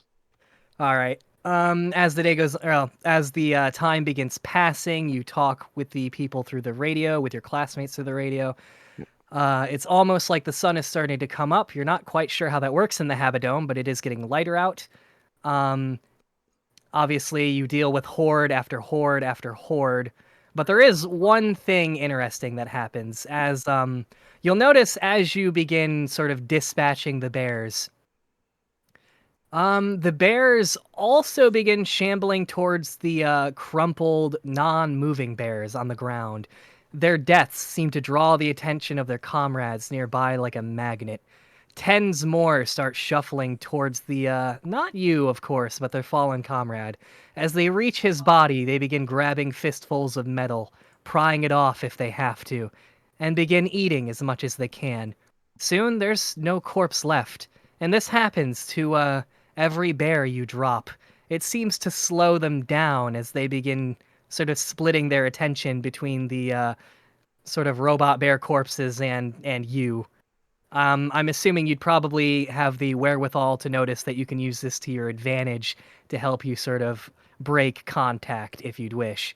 But not long after that, the sun comes up, the doors open, and let me just find real quick in my notes. Oh, I didn't write that. Oh, yeah, I did. Okay, there we go. The district doors open and the bears stop attacking. Their eyes lose their red hue, and they sort of just start going about their business. If there's any leftover scrap on the ground, they'll begin grabbing a broom or a dustpan and disposing of it the correct way, not eating it as they were. It's almost like their personality shifts. While they're cleaning that up, I would pull the body bag out of my backpack and try to gather some up into there. You try to gather some scrap metal? Just some of the corpse bears to see if there's anything useful in them. Okay. Are you trying to grab any part of a bear in particular, like per se, if you see a severed robot bear head, for example, or are you just I'd go grabbing for a whatever you can? head and arms if I have to. Okay, go ahead and roll me a singular D100, I guess. You get a almost completely intact head, and some pretty pristine arms as well. So you can go ahead and add those to your inventory if you'd like. They wouldn't be too heavy. I'd say maybe an extra 10 pounds of weight, which for you doesn't really matter. So, I mean, I guess it might currently, but Yeah. it's not too heavy, so. So yeah, you can go ahead and add those to your inventory. Okay. So with that being said, Ian, it is 8. The district doors have opened. The bears have stopped attacking you. You scooped up some metal. It was really metal. And what are your plans for now? I'm gonna start heading over to the pod room. Okay. Do me a kindness real quick, and let me actually pull it up. You know how I love tables. I just have to find the right one. Even though you're not hanging out with anybody, we're still gonna see what happens. Go ahead and roll me another D100 for the free time table. You rolled a 24 as I keep scrolling. Let's see if this even makes sense. No, it doesn't. We're probably just going to ignore that. Your companion, Better Duck, baseball incoming. So I guess just to write that off real quick, we'll say that by this time you would have seen Champ probably come through the doors. That's where he stays, is the South District. He tends to the rides. And he'll, as you're sort of right after you gathered scrap, you notice him throw a baseball up in the air. He hits it as hard as he can, and the ball sort of zings one of the construction bears in the head, and the bear just crumples to the ground unmoving. Champ looks at his baseball bat. He throws it over in some bushes, and he begins going about his business. Oh, I am grabbing that bear. Wait, you're grabbing you're grabbing the bear that he knocked down. Yep. All right, are you stuffing him in your body bag? They're kind of smaller, so you can probably get away with it. They're not person size, so you can probably fit the whole ass bear in there. I would say the whole bear probably weighs about a good 50 pounds, so you've got another 60 pounds of weight, so be careful about that. I know you're kind of strapped at the moment. Yeah. But you can go ahead and add that to the good old inventory, a list of random shit you have. All right, and you are heading to the pod room. Yep. All right, as you walk out of the South District, you head towards the pod room. It's pretty much the same as when you last saw it. I go to the bottom of the elevator. Okay. So you're descending down into the pod room? Yes. Okay. Yeah, like I said, it's the same as when you last saw it. So you're now officially in the pod room. You see all the pods, you see the chests, etc., etc. All right. So when I went down to the bottom of the elevator, there was a place to use a key card in the elevator, right? Yep, just like last time. I'll hold the parts of the bears up to see if they trigger it at all. Nope. You're just trying to like hold the bear, see if any part of the bear fits into that slot. It doesn't. You try to hold it like a wireless thing, kind of like your monopad does to the door. That also does not trigger it. Well, that was a waste. I put them back in the bag and head back up and start heading back to the Central District. Okay. With that, we're going to skip on down to Allison. So you'll have to help me remember Ian. You're heading back up to the Central District. Yep. We'll keep that in mind. Allison, what are your plans for free time if you have any? I didn't have a whole lot of plans. I mean, my original idea up until Ian went on his thing was to go find Ian, but he's doing his thing. Okay. At this point, you're probably still chilling in the banquet hall, right? Mm-hmm. As you do so, I would assume you'd begin looking around for someone to hang out with. Yeah. Castanet, you actually see, walks up to you and offers to hang out. And you, in particular, can tell that she seems to be doing quite a bit better than what she was or has been. Sure. I'm kind of surprised she hasn't really talked to me like at all. And you know the dream. That was Grace that you saw in the dream, not Castanet. Was You it had a Cas- dream of Grace trying to strangle you. Oh. Yeah, I'm pretty sure I said the name, but it was also pretty easy to miss. Like I said, there was 2 blonde people. I could see how I probably messed up in the description, but I thought you yeah, that said was Castanet and Grace. I thought Grace. no. I said there's 2 people that have blonde hair. One of them's alive, one of them's dead, and then I said Grace was strangling you. But yeah, you would have seen in your nightmare. It would have been Grace who was strangling you. Okay. 1 minute. I have to respond to a message real quick.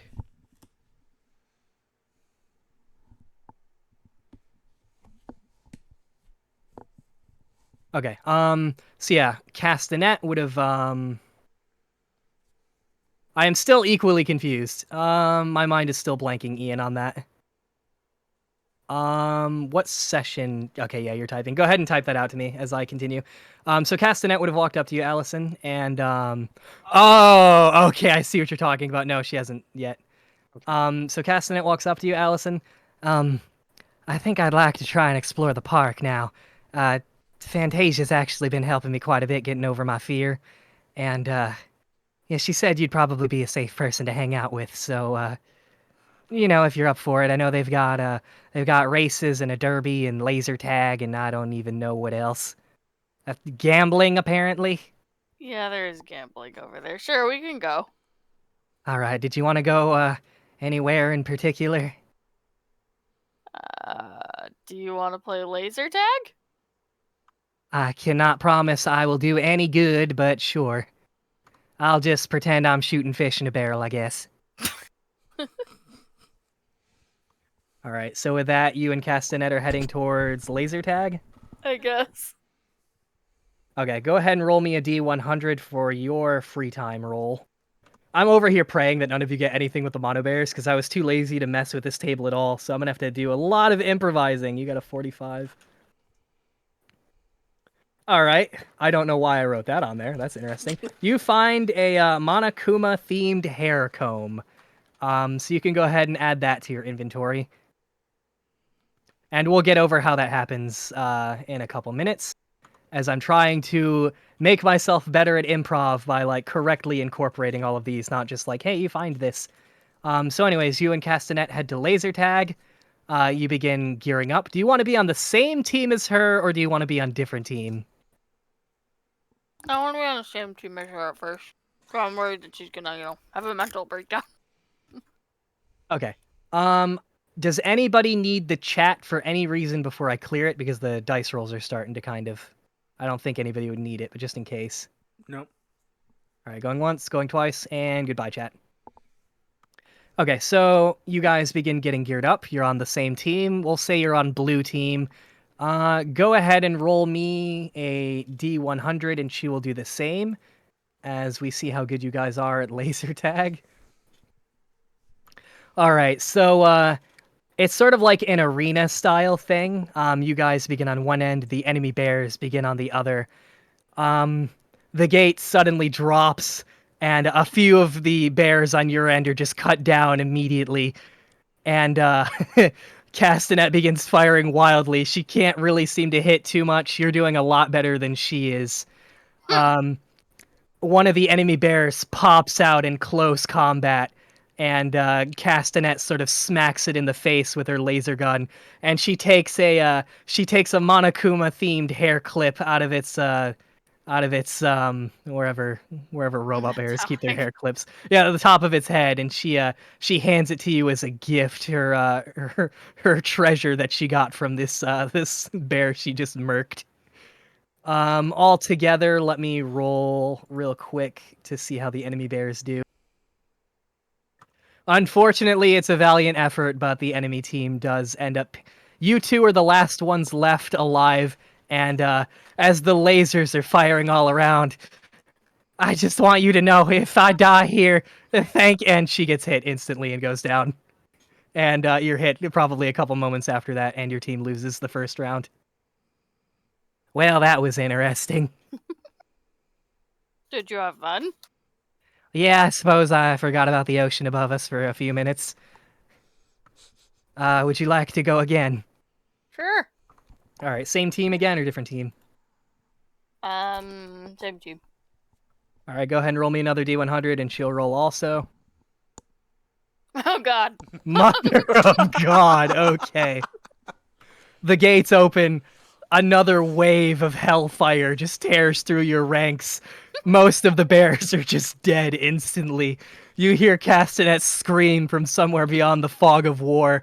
You hear whispers of death. You hear everything closing in around you. You see someone fall. You see on the ground it's a hand. It's not moving. It's Castanets. She's gone. There's no saving her. The life has left her body. You Oh. look around as the enemy forces begin closing in all around you. And eventually a wave of laser fire rips through you and you are also felled. Well, It I'm was- dead, guys. It was a slaughter. All right, we just have to wait for the others to find your body. There's going to be a trial. There's two. No, just kidding. All right, so that's how that goes. Were you guys just going to keep playing laser tag for the time being? Unless you want to do something else. She's not too particular. She'll probably stick with laser tag. Okay. All right, with that, just to get these out of the way real quick so I don't like forget and have to do it later, I'm going to have you meet me in the other chat real quick, and I'm going to give you her first secret. Okay. All right, so be right back, guys. Watch it be. She's afraid of the fucking ocean. That would be something.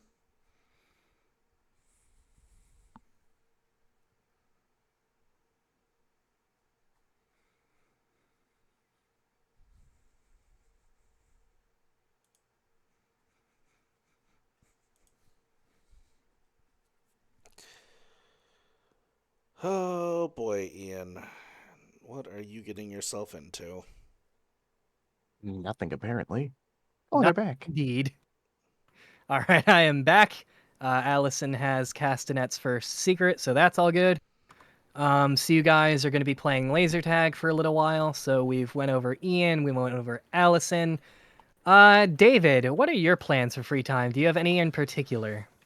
I'm going to talk to Magnus and see what he's up to for the day.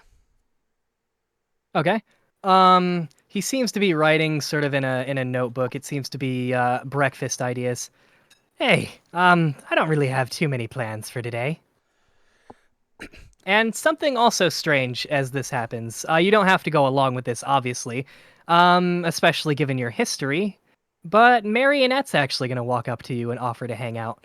And Bud, when we get to you, she would tell you she does have plans today, unless you'd like to try and sort of Oh, force no, her to that's hang fine. out with you. Okay. So yeah, when we get to your part, Marionette will tell you that she has plans today. But for the time being, David, Marionette offers to hang out. I've just heard about this Dungeons and Dragons, and it's embarrassing, but I was kind of interested, I guess. Oh, interesting. You want to learn more about the world of Dungeons and Dragons, do you? Yeah, at first I thought maybe it's not my thing, but well, I suppose I can give it a shot. Wonderful! Magnus, would you like to join? That sounds fine, I suppose. All right. Give me one moment as I'm going to run up and go grab my books. Okay. Do you have a place in mind for this? Just the banquet hall? Yeah, we'll the just- table by now has pretty much been cleared, so. Yeah, we'll just use the banquet table since we're right there. All right. So you run up, you grab everything you need, you come down. The only thing pretty much left on the banquet hall table would be the big ass radio. Yeah. At this point, real quick, does everybody want to take a quick break, or do you guys want to keep going a little bit longer? I know we've been at it for what, hour and a half or so. Yeah, we can take a quick break so I can refill my water. Okay. Yeah, we're gonna take a little bit of a break. I'll let you deal with that. I will be right back. So BRB. All right, chat. We'll be back shortly. Ba-ba-ba-ba-ba-bum. Nick having to pee and not knowing how to act.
Hello, everyone. We are back from our break. I hope you didn't miss us. Yay! All right, so hopping straight back into it, you ran up and grab your DM things and you run back down? Yep.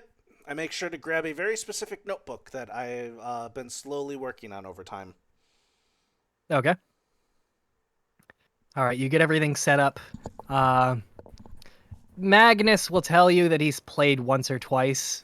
Marionette's obviously never played, so she'll need help sort of with everything, but she's extremely interested in trying to pick a class. Absolutely. As I hand them their character sheets, and I start going over the basics, the basic rules, not getting too deep into the mechanics, just kind of the very tip-top basics, how to create a character, what the different classes are. I stick with just what's in the player's handbook, so I don't overload them with information. As you Because- sort of feed, Magnus seems to be a sort of go by the books type of person, just sort of make a decision as it happens, see what works and what doesn't. That's just his scientific way. Marionette seems to be the opposite, as you'll be able to tell, where she likes to plan everything out well in advance. And an example of this comes by as she picks her class. She begins to realize that the wizard, if the wizard can survive, and that is a big if, eventually it will have access to spells like Wish and other extremely overpowered magic, and she's also extremely interested in going down the necromancy route as she begins laughing to herself at all the undead puppets she's going to be commanding in her head. But yeah, you'll see her as you feed her information, she'll begin planning out. That'll give you like a sort of in-depth look at how they think, which may or may not be useful later on down the line. Yeah, fair. All right, we'll spend time creating characters, which, as you know, takes some time. All right, And, so as we do that, I kind of give them a brief synopsis of the world, as the specific notebook I have is a series of one shots built into a single world, so it's easier to jump in and out of.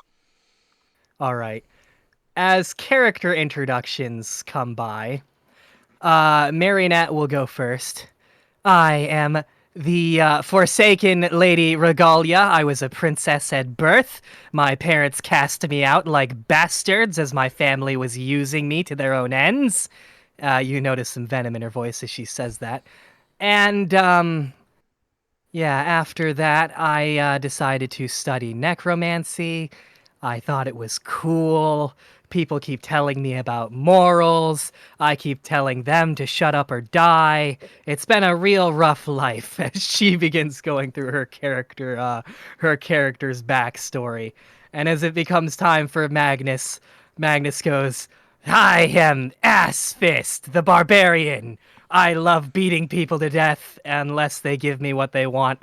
I'm terrible at coming up with backstories, but there it is. Let's get right into the game. I just think to a moment, yep, typical first characters. Here we go. And then I start setting the scene and go off from there. All right. We're just we're gonna have both of them roll to see how well they do in D&D. It's gonna be a straight roll for both of them.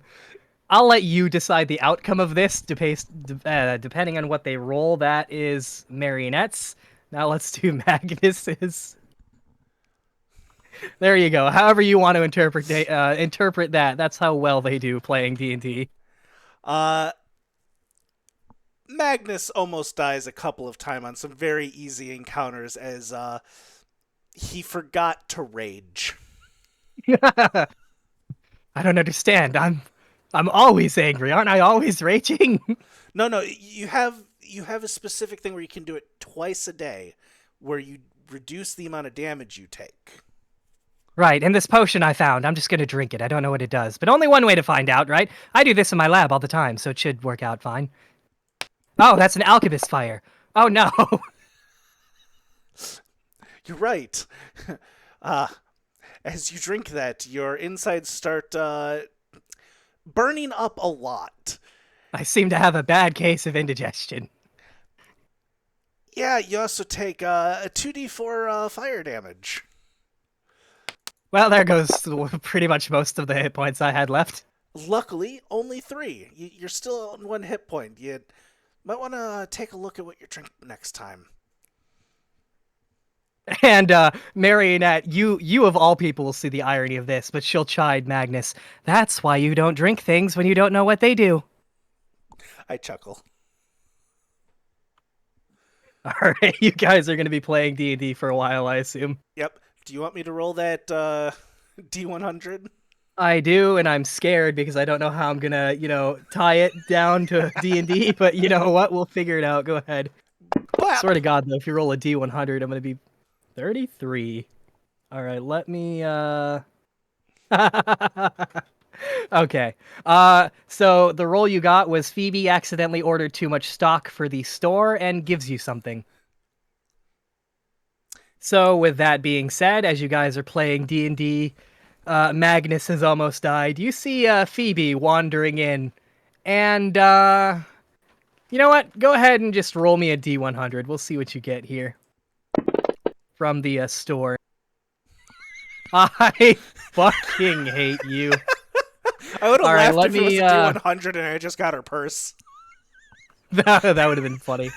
God, I'm gonna regret this. I am so gonna fucking regret this. But it makes sense, for various reasons. So let me actually take a minute here and find what I'm looking for. A DM's luck works in mysterious ways. Yeah, by that, it normally doesn't work at all. You know what? I don't know what you're talking about. It works all the time. Check your inventory. Let's see here. What is new? Okay. I see. To be fair, you did almost roll 100, so I see. Phoebe will hand you this. This is embarrassing, but I seem to have ordered an extra one of these, so you can take this. Huh. Why, thank you. As I'm going to put that in my pocket. If anybody asks, you paid for it. Absolutely. And she does it pretty... The other two are distracted, so they don't really see what it is either. But good fucking job on that roll, so... that checks out, I guess. So, with that, we're gonna leave you there, unless there was something else you wanted to go over real quick. Nope, I'm good. You are the bane of my fucking campaign. Hi. Moving on down to Bud. Do you have any in particular plans for free time? Marionette would have told you that she was actually going to attempt to hang out with David. Yeah, can I borrow you for a second? Yeah. Let me just move on over. I'll meet you over in the other chat.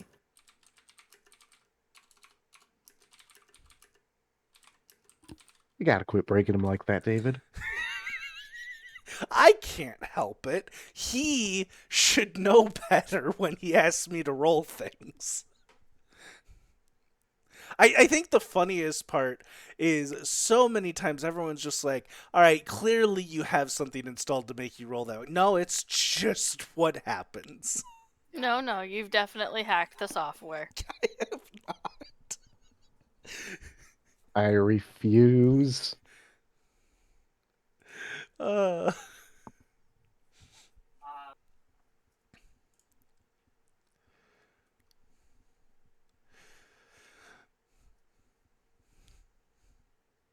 Who was it that got the free item last time? Denzel got a crowbar. Right, Denzel got a crowbar. Poor Denzel, him not being here and having the fun.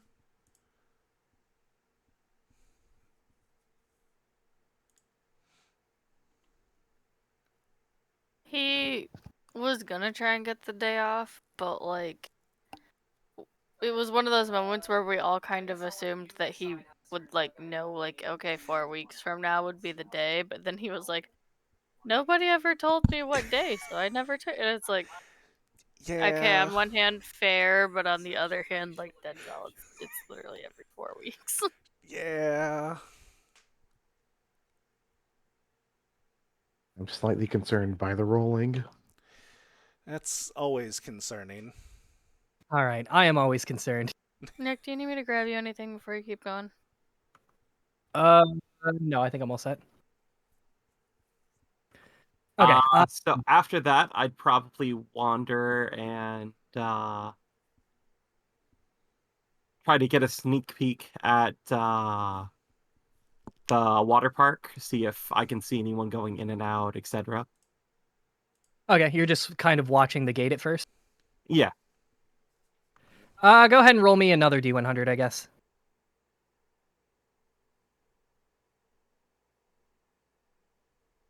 Wow. You're really consistent with that, aren't you? You wouldn't really see anybody. There would be one time, however. I'll give you one time where Monokuma walks up to the gate. He puts a key card in. The gate opens. It looks pretty much like how you first saw it, except there's a lot less scaffolding. You can see that the actual water park portion, like the rides and stuff, are pretty much done. You can't really see anything that really needs any doing off like a first glance as you look. But it is still, quite a bit of ways walking from the entrance to the actual water park itself. But for the most part, yeah, it looks pretty much done as far as you can tell. And Monokuma walks through and the gate shuts behind him. All right. From there, I just kind of wander around the park. Okay. Did you have any plans to hang out with anybody in particular, or were you just gonna sort of wander around? I will stop and chat with anybody I pass by, but I'm not asking anyone for anything in particular. Okay. I'm just realizing I forgot to go over the secrets that David learned. I'll have to do that at the end. Just remind me, anybody, before I forget, and Yep. I will go over those. Those I'm not too worried about in particular, even though you're hanging out with two people, because it's their first secret. And one of the things you in particular are good at is building bonds with sort of multiple people at once. So, Oh yeah, I can do up to 6 people at once. Let's go. well then. Phrasing. Never. Just from somewhere off in the distance, you hear Julia. That's my dungeon master. All right, go ahead and roll me yet another D100 for free time shenanigans. Please and give me another please 64. not another 64. 34. Okay. Well, we had a good run until we got to anything with the Monopolice. You've actually rolled this one before. So what you rolled is the Monopolice need help tracking down a serial killer, which you should remember that one. Yeah. All right. So as you're wandering, are you staying in the Central District? Are you going in the South District? Pretty much everywhere, right? I would, yeah, for the most part. I started off wandering around the amusement park. All right. I'm gonna have so much fucking fun with this. So as you're walking, all of a sudden you hear a, "Psst, hey, kid, over here." Oh, Nick, ignore that if that was an accident. I will absolutely go towards that voice. All right. From an alley, you see what appears to be a very wounded construction bear. It looks like he's been shot multiple times and one of his arms is missing. Oops. I need Yeah, to get out oops. alcohol and try to treat the wounds. You begin pouring alcohol on his what's left of his arm. The exposed wires and everything else. Yep. All right, cool. All right, kid, I don't know what happened. I woke up like this, and then you start pouring the alcohol, and he starts frying. He tries to push you away. Are you gonna keep pouring alcohol on those wires? Look, man, it hurts at first, but I promise you it'll help. No, please, you're killing me. And he's gonna try and push you. He's gonna roll 2 and take the lowest because he's missing an arm. You're particularly pretty physically buff, so you get to roll 3 and keep the highest. Cool. As far as like how this is gonna go. So, oh god, yeah, you win that one. Yeah, it's 23 to your 92. So you pin him down, I'm assuming, and keep pouring the alcohol over the wires. Yeah. Eventually The cheap, he strong shit. Oh no. Eventually he begins short-circuiting and the lights in his eyes dim, darken, and vanish. Damn it, I didn't make it in time. Oh my god. Another bear sort of from out in that same alleyway. This one just as injured. No, Steve! Steve, what have they done to you? And the bear is sort of, he begins walking, he falls over, and he begins crawling towards his fallen comrade. Steve, we were supposed to stick together until the end. We were supposed to die next to each other. And the bear begins sobbing. You notice this one of his legs is mostly off. And he has some bullet wounds as he begins crawling towards his dead companion. Hold on, buddy. Those look like some pretty serious injuries. They are. Oh, thank God. Oh no, what are you doing? Ah! So I'm assuming you're doing the same thing. Yeah. Okay, you've officially killed 2 bears. I helped 2 bears. Right? Yeah, that's what we'll tell ourselves. Alright, did you have anything in particular that you were planning on doing? Other than that, I need to go get more cheap fucking alcohol from the standard, like, pantry and shit. Apparently. Okay, so you're heading where to get that? I'd assume the dining hall is what has it. You gonna try and shake down Mamma Mia for some alcohol? I mean, I was able to order room service last time. Yeah, that is very true. Alright, so you head back to the Central District and search for alcohol. Yep. Nick, Okay. Yeah, go ahead. what do you have run into me since we're both heading back there? I was just about to jump to you, and Oh, no. yeah, that seems fair. So Ian, you see Bud during your travels, and he seems to be, what'd you say, probably holding an empty bottle of alcohol in your hand. Looking dejected, yeah. All right, so yeah, you Muttering two bump something into about I each other. didn't make it in time. I just say, hey, bud, you doing okay over there? Turns, eyes narrow.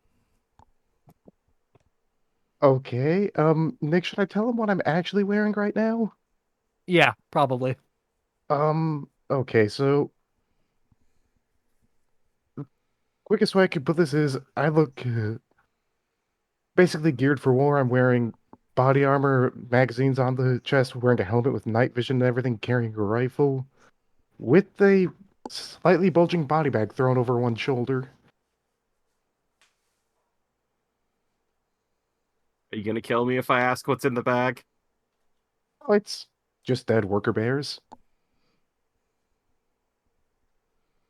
Flashes back to the 2. Ah, Hi, what's up with you? heading back to get more alcohol. I used mine up on, something. Oh, what happened? Ah, found something. Couldn't really save it. Anyway, What do you mean save it? where's your alligator at? I don't know, I haven't seen him in a while.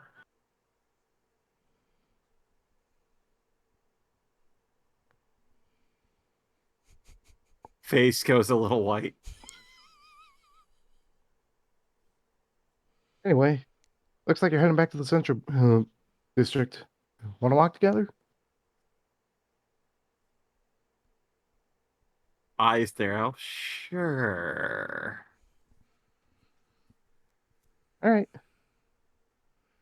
And I'll start walking. All right, you guys are walking to the Central District then? You guys make it. I'm assuming you're going to, like, the administration building? Yeah. Okay, you both reach the administration building, no problem. I'm not sure where you're headed, Ian, because I forgot, but Bud was probably headed. Go ahead. I was gonna say I was probably heading in. Then, if I saw Magnus in the dining hall, I would have gone to talk to him. Okay. Yeah, if you go to the banquet hall, you'll see both Marionette, David, and Magnus, and they seem to be playing a game. Bud, would you be with him at this time? Like, would you walk I into would be very badly trying to shadow him. Okay. Um, so would you be visible to everybody else then? Or are you trying to like be stealthy? I am attempting to be stealthy. Okay, go ahead and does Ian know you're attempting to do this? He just like I have to go somewhere by and then like try and like shadow him. Goes around the corner, head pokes back around the corner. Okay, go ahead and roll me 5d100s and take the lowest. All right. All right, 20. Okay, so for everybody involved, that will be. We'll start with Marionette to see if she notices. She's gonna roll 2 and take the lowest, along with Magnus because they're distracted. Marionette notices you. Magnus notices you. So this David, is you can where- roll. This is where Nick rolls high, I see. How many do I roll? Yep. I would say probably 2 and take the lowest as well. You're probably distracted trying to run the game. Yep, you still notice. And Ian, you can go ahead and roll me 1 D100, just a straight one, because you have a military background, so... You of all people, Ian! Oh, God, He had that a is rough night. Leave him alone. funny. Yeah, he's exhausted. Ears are still ringing from all the fucking grenades. That's true, I guess. That is so funny. Ian, Bud vanished. You have no idea where the hell he went. You look around, but you just can't find him. He's like he's a ghost or something. I'll just look around and just say, almost to myself, "Oh, is there sofa?" I will. Then I'll just walk up to Magnus. He'll nod. It looks like he's pretty engrossed in the game that's currently going on. And Yep. David, you obviously see Ian walk into the room. I have a question. Bud, how far behind Ian are you? Close enough I can hear him, but I'm very obviously looking like I'm I look like I'm doing something I'm not supposed to be. Understood. God damn it, that's funny. Oh, hey, Ian. Want to sit down and join? Tell us about your day? Night, I mean? No. Then I'll just drop the body bag on the table next to Magnus and say, "You don't have to deal with it now, but there's a few things in there you might enjoy." Let me take a look. All of you just keep piling. Oh, he opens the bag. Oh, I'm going to have fun with this. I'm going to tear this thing apart and see how it ticks. This is the best present you ever could have given me. Yeah, have fun. And then I'll just walk away from him and pick up the radio and start heading up to my room and say, "And I want that bag back when you're done." Deal. Will you excuse me for a moment? He says to everyone else. He grabs the bag. He pulls it. When it comes off the table, it just hits the ground with like a really heavy thud. And he begins pulling it up some stairs as he, I just have to take this up to my room for I'll be back in a moment. Get it. Well, why don't we take a quick break as I stretch and I go into the kitchen. Okay. Yeah, he will agree. Marionette will agree. Magnus will continue hauling his prize up the flight of stairs all the way to his room. Did you have any plans in particular as you head into the kitchen? Oh yeah, I'm gonna make myself a. I'm gonna attempt to make myself a grilled cheese with salami.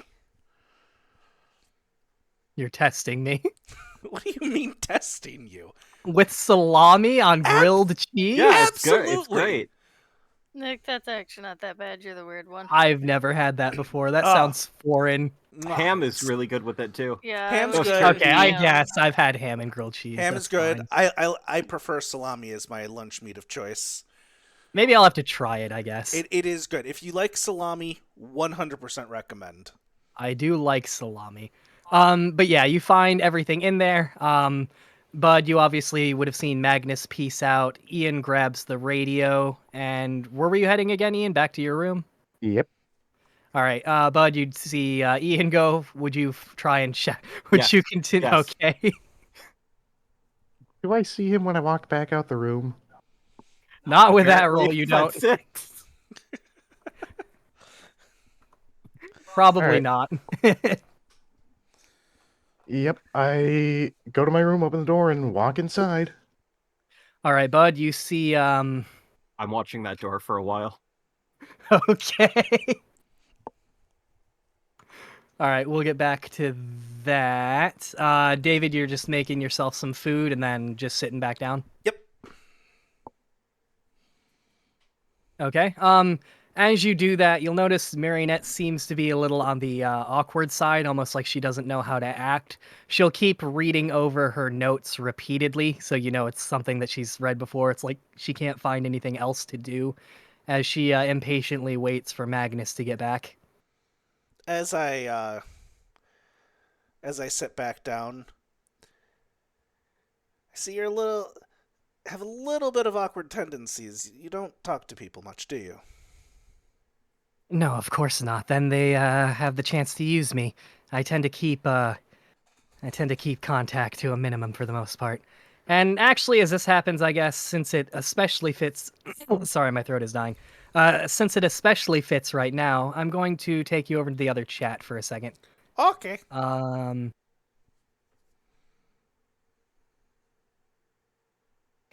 Okay, 1 second. Okay, I had to clear my throat.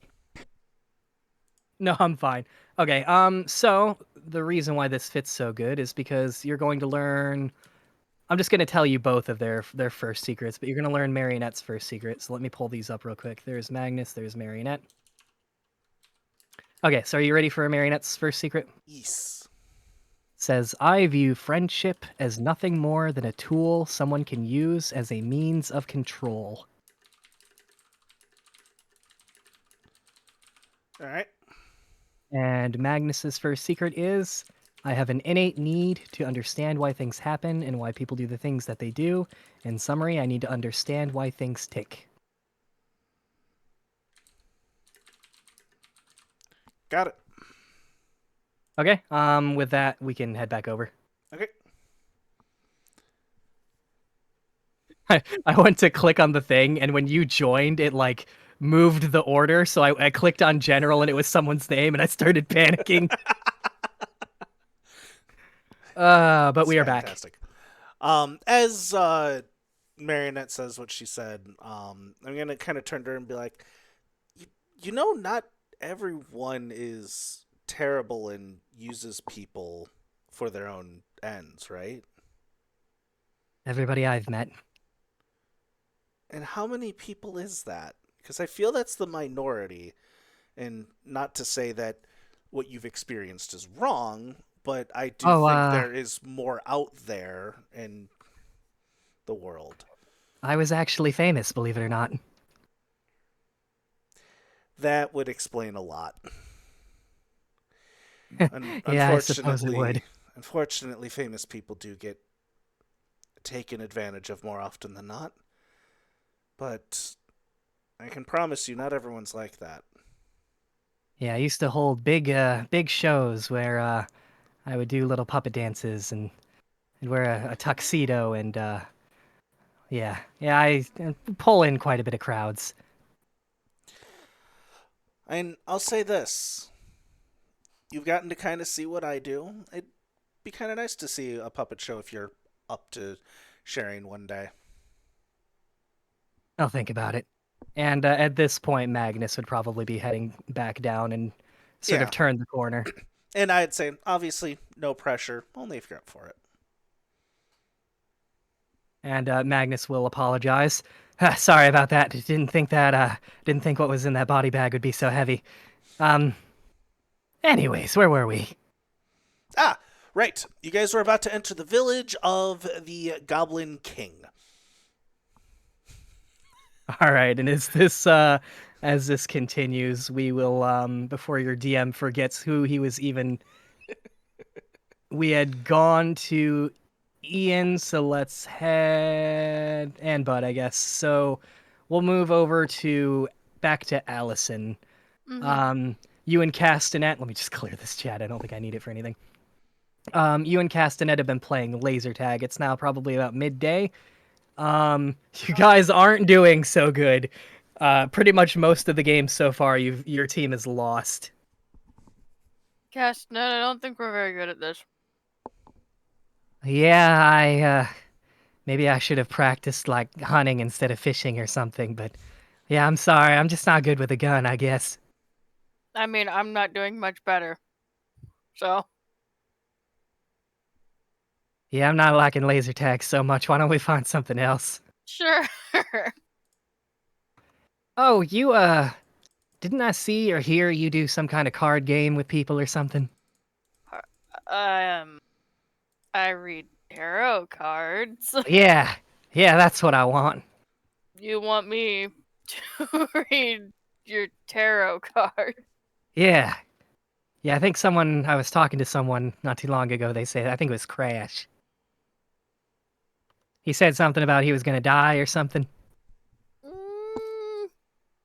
No, but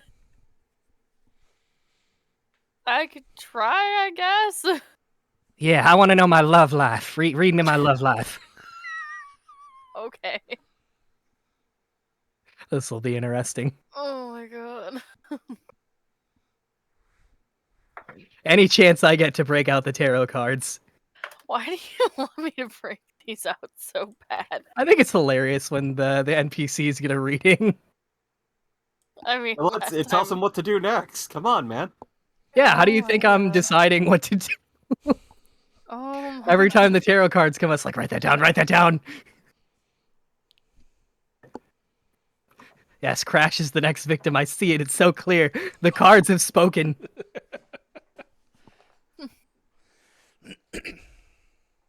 All right, as you begin breaking out your tarot cards over there, Castnet will try to find like a sort of better spot as opposed to like in the laser tag arena to get her reading. Yeah, I'm gonna like. Oh. Unless you want the sounds of war, death, and chaos around you as you pull these cards out. Who knows? It might be fitting. Yeah, possibly. We'll see. But that is up to you. Did you want to find like a more quiet place, or are you just like, I mean, I now guess is the we time? go find like a picnic table or something. Okay. Yeah, you'll easily find a picnic table, probably a little ways off from the laser tag arena.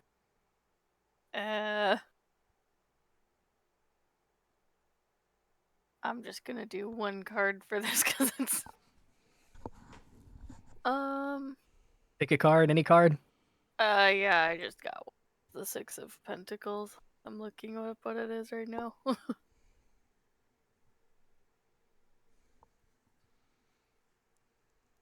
All right, now we find out this NPC's fate. Will they live? Will they die? Will they be heartbroken? Will they find love? Apparently, she is going to have a supportive relationship and a generous lover. Well,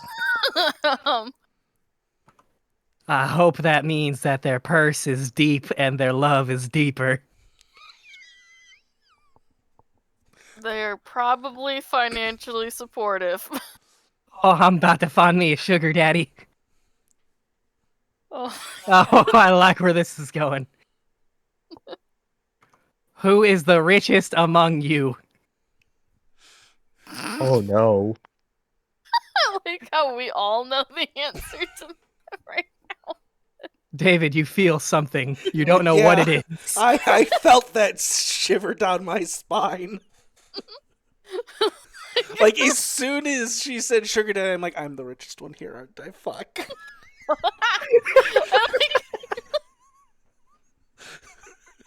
Oh my god. I find 1,000 mono coins one time. Now you know what it was all for. You know your destiny. I mean, I've only spent, like, what, 3,000 mono coins? It's fine. Yeah, which one of the boys is the richest? She asks you. That's a good question. I see I'm gonna have to resort to intrigue. Trick. You could just, let it come to you, because I feel like if you go actively trying to, I'm gonna stop you right there. I'm a fisherman. That's not how that works. You gotta cast your line out there, girl. You gotta reel them in. You gotta have some bait. But there's also some patience involved in fishing. Yeah, it's like 1 part out of 5. The other's casting your rod out, and gotta have the right line. Gotta have the bait. Gotta have the tackle and the worm. It's also got to be at the right place at the right time. Oh, she knows what she wants. I'ma find a boy and I'ma hook him. And you're gonna help me, right? As my new best friend. You and I are going on a double date. Who's I need my you. date? I need you to be my wing woman. But who's my date? Hold on. Well, I don't know. Draw a card. Let's see. I don't. That's not what the cards are for. Hey, give me the cards. I'll draw one for you. No, if I give you the cards, it messes up their energy, and How do I give you your own tarot reading? you don't. Not unless you get another pack of cards, and then you could try. I do not possess the money for that, but you know what? I will soon.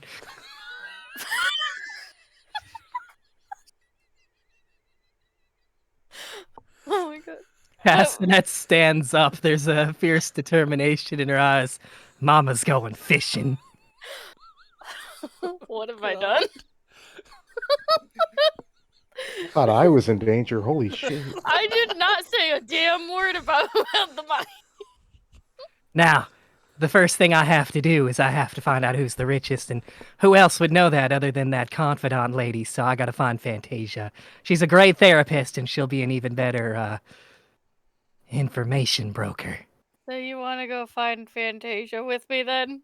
Yes. I will go with her. So I can stand behind her and go like this. Please describe what you were doing for the rest of the class. The little thing where you're going shut up behind someone while they can't see you. Alright, go ahead and roll me a D100 as you attempt to find Fantasia, and I guess Castanet will also... She ain't finding shit. Oh, God. God, thank God. Thank God. You live another day, David. See, I keep telling you, time and place. Now, where would a confidant... Oh, she's probably at the racetrack. That's where fair, confidants are. That's exactly... she did do really well in that one race I did with her. And to be fair, Nick, I don't think anybody knows how much money I have. I've been pretty tight-lipped about that. Well, to be fair, we do know that we've given you most of our money. And I spent it. Yeah, but still, you keep acquiring money. That is fair. I did think that you mentioned that you got... I don't remember. Never mind. No, that is fair, though. The only one that knew I came into a little bit more money was Robin, but I spent most of it in front of him. Ah. Although you did win big at the casino, and he was with you when you found the money on the ground. So Yeah. there is one person who knows you're rich. But he has no idea how rich. That's true, but rich enough. You also don't know how tight-lipped Robin is about all that. Especially being he's dating Juliet. Oh, I know. 1 second. Allison was trying to show me something. Do you want me to read it? Like in chat or for chat? Okay, so this is the card she drew? Okay, so I don't know how tarot cards work, but apparently this fits really well. So this is the animal card, apparently, that was drawn for Castanet. So I'm going to read it real quick. Okay. The noble eagle emanates the light of the sun. This great bird is both physically and spiritually strong and represents mastery over the elements of fire and air. When the eagle appears, you'll soon be thrown into the karmic fire for the sake of your transformation. The eagle pushes us to be our best and brightest selves and stops at nothing to see us shine. Grasp the sun in your talons and hold on for the ride. You are stronger than you think. Giggity. So that's her animal card. I thought it too. was funny because it talked about a transformation, and she's in Yeah. the middle of trying to conquer her fears. Okay. But yeah, for the most part, you have been pretty tight-lipped. Robin definitely knows you've come into some money. We'll see if he keeps quiet. And the confidant just seems to have her way of knowing pretty much everything about everybody. So we'll see how that goes. But luckily, they don't find her. So you guys search. You go to the racetrack. You find Crash. It seems to be a destruction derby event. His vehicle seems to not be moving, and his head seems to be slouched over his steering wheel. And one of the mono bears is repeatedly ramming into the ass of his go-kart and backing up and repeating this process.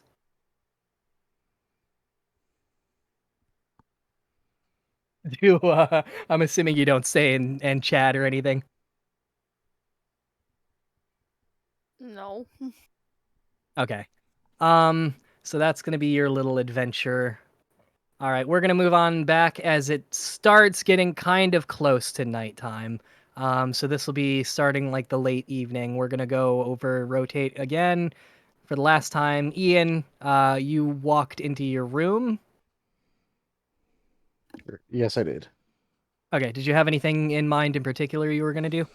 I would take all the gear off, grab my monopad, and head back to the banquet hall because I want to ask Marionette something. Okay, so you take off. That kind of went over my head a little bit. I was distracted. You take off all your gear, you throw your backpack back on, and you head downstairs to talk to Marionette. Yes. Okay. But eventually you would see Ian emerge. I would have Um, called for room service in the meantime to bring me more alcohol. Okay, Mana Mia would have obliged. She would have brought you more alcohol. I will take as much as I can. Define take as much as can, because you can pretty much keep ordering. What fits in the backpack? I want different varieties if possible. Okay, you are able to get as much as you want and pretty much any variety, so you can go ahead and add all that to your inventory if you'd like. That's dangerous. Just keep in mind that a 6-pack probably weighs, what, a pound, 2 pound? But that's I'm not too big of probably- a issue for you because you're pretty big. Yeah, no, I was thinking more like, you know, a bottle of wine, a bottle of gin, a bottle of whiskey. Yeah, you can. Yeah, you're pretty much all set then. You can just add however much of that. Also, you could just leave some of it in your room too, to be fair. So Yep. I want a stockpile. yeah, you can go ahead and add all that to your inventory. Ian, I guess how long would you spend in your room? Because you might ditch Bud then. You see him go into his room and then you get room service? I guess Yeah, you would I'd only get it take real like a quick couple and minutes. kind of wait outside my doors, trying to keep an eye on his if we're close enough. Okay. Ordering room service would probably take no more than 60 to 90 seconds, to be honest. So that's all good. So, Ian, you leave your room, you walk downstairs. Bud is mysteriously day drinking outside of his door. Yeah, that too. You would see him day drinking. As I see him drinking, I would say, "Are you running low? Do you need some more?" I just got some.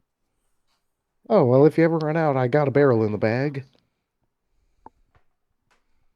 Eyes narrow. Interesting. All right, just let me know if you want some. Then I'll head on downstairs. And I would follow as quietly as I could. All right, are you attempting to stealth again? Yeah, I'll go ahead and roll the 5. All right, Ian, go ahead and roll me 1. 26 again. My bad, I only meant to do one. You're good. We'll take the first. I mean, both see him, so that's fine. So you notice Bud trailing you this time. All right, whatever. I'll just head into the banquet hall. Okay, you head down to the banquet hall. You see David, Magnus, Well, I and noticed that he notices me. probably not. You might catch him glance over his shoulder once, but you Okay. could be suspicious, but you probably wouldn't know for certain. As you're over there, like panthering or whatever. Oh yeah. But yeah, you walk into the banquet hall. You see Magnus, Marionette, and David still playing D&D. I'd walk up and say, Marionette, before I forget, could I ask you something? Sure. What is it? The other day, when you helped Juliet kidnap me and you all tied me to a chair and left me in underwear, Mm-hmm. where did that come from? I don't wear that. Oh, right. Yeah. You see, the thing is, we found an extra pair in the wardrobe, and I was just as shocked as anybody when, yeah, it came from the wardrobe. They were clean, I promise. You can find pretty much any clothing in that thing. All the rooms have them. Huh. All right. Then I'll head back outside, I guess. Okay, you're heading back outside, but are you following him still? Yeah. All right. So you head back outside. Do you have any plans in particular? Are you going anywhere? Just wondering. You're just kind of wandering around? Yes. All right. Go ahead and roll me a D100, I guess, real quick, since you're just wandering about. Oh, hey, the same one. Same one. Oh, this isn't for like the free time or Oh, anything. all right. So you begin wandering. You don't really see much. You'll pass by a couple of your classmates once or twice. You'll probably see Fantasia, who seems to be sort of wandering around by herself. She seems to be checking out some of the minor games. You might also see. Let me look down here. You might also see Robin and Juliet. They seem to be going on a sort of a carousel together. If you wander down that way. But that's really about it. You really don't see anything else interesting. Alrighty. All right. So, did you have anything else you wanted to do before free time ended? Probably not. Okay. All right. So we will move on down the list. Bud, are you following him pretty much the entire time? I want to see what he's up to. He's very suspiciously not doing anything. You also see the people that I stated off that I would he saw. stop for a second and talk to Fantasia for just a moment. Okay. She nods as she sees you. I would, Pink Panther, and I don't think he's noticed me yet, but he said he doesn't know where the alligator went. Oh. Oh no. If Is you hear where it went, please let me know. yeah. Was you know who still obsessed over that? I think I found a way to get that to stop, I think. She said something about greater masterminds or something like that, so it could. Who knows? Yeah, so It doesn't sound like that's the trigger right now. all right. Well, I guess just let me know how it goes. I did have a minor plan. She'll probably feel safer if she has dirt on the alligator, whether you know it's true or not. So I had a way to abate it if need be. But let me know if I need to. It's up to you. It'll take me like 5 minutes to bullshit something. It would be nice to have in the back pocket. She said something about possibly coming to talk to you. Okay. You'll be able to score some extra points in telling her that you took care of it. And she'll whip out a piece of paper. She'll begin scribbling down. I'm assuming what she probably wants is blackmail. So, and you see her writing out on this piece of paper. And let me actually open your character sheet. There you are, all the way at the top. And there's your inventory. And I'm going to drop something down in your inventory. Here you go. It's right All at the right. top for you. Sure. You can click the red dragon icon I already to read did. it. All right, that should just tell her you have dirt on the fucking alligator, and that should help her stop obsessing over it. Thank you. She looks at you. I spent a lot of time on that. The entire 2 minutes you watched me write it. Should suffice. All right, I gotta see where he's going. Crap, which way did he go? She points. Oh yeah, I definitely don't think he noticed you either. He's like, I don't know. Yeah, the whole sneaky thing you're doing though, 10 out of 10. Almost didn't see you myself. Thanks. Oh god. And I hurry to catch up. Okay. You you hurry to catch up, you find Ian, and it doesn't look like he's doing anything. So is there anything that you wanted to do for the finishing up of your free time? I will follow him until late into the evening. Just to try to figure out what he's up to. Okay. Okay. And if at any point I feel that he has discovered me, I'll come out and try to play it off. Okay. All right, so we'll check back in really quick, probably for the last time. Ian, another thing we have to clear up. It at this point is getting pretty close to closing time. Are you planning on staying in the Southern District, or are you planning on heading back to the dormitories? Ooh. That's a good question. I'm going to warn you, if you stay, even though I pointed this out already, the next session you'll have to roll against me. You'll get 3 dice, I'll get 1, but if I beat you, you die. And you don't have an extra life, so keep that in mind. I guess I'll head back. You're heading back then? Yeah. Okay. At any point in time, would you make it obvious that you know that Bud is following you, as he's very clearly trying his best to stealth watch you? If I see him do it 4 or 5 times, then Yes. I probably just I'd look over and say, "You know I can see you, right?" Oh, hey, fancy meeting you here. Oh my god. Oh, you're so bad at lying. Oh man. You know, there's a bar over here that is pretty good. Okay. Oh my god. Are you trying to invite me to a bar? Oh no, I just came from there. Oh. Sure you did. What about the truth?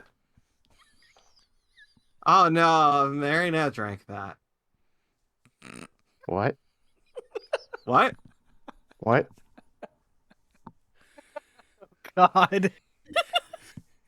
Wait. I'm just gonna look at him, squint my eyes, reach into my bag. I'm gonna pull out a bottle of ventriloquist, stare down at it, then stare up at him. Bud, you notice a vial that you sold to the shop in Ian's hand. Yep. You. Me?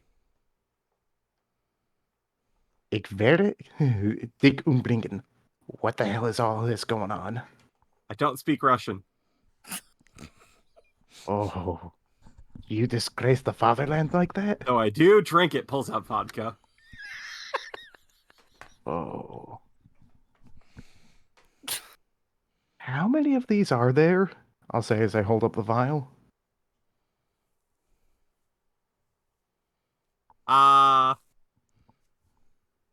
Persona just starts to drop a little bit. Shop should only have 2 of them. If you've got 1, I'd assume there's 1 more. Other than pulls out another one that looks exactly like that one. This one. Interesting.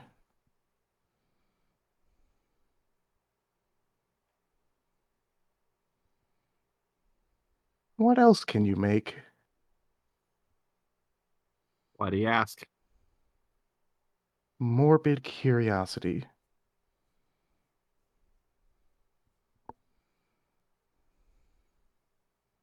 If I tell you, will you get off Marionette's back?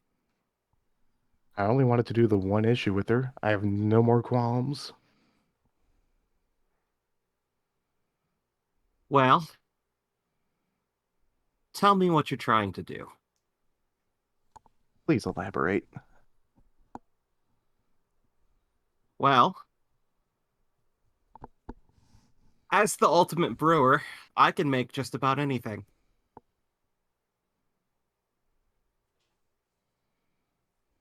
Interesting. Anything you say?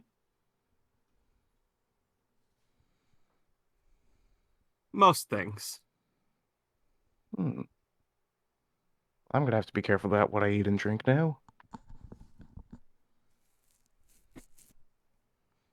Why is that? Because now I just lost a whole lot of trust in the general population. Most of the stuff I try to make isn't harmful. That in particular. I had commissioned with the shop before that whole unfortunate incident happened. Yes. Figured it'd be great at parties, you know? Make it a little easier to mock people and cause a scene. Hmm.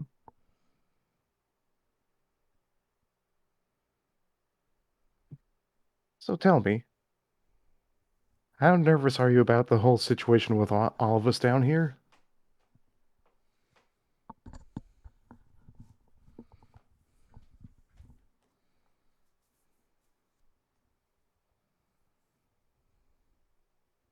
Well, tell you, Monokuma's probably not planning on letting any of us leave. I had a similar thought.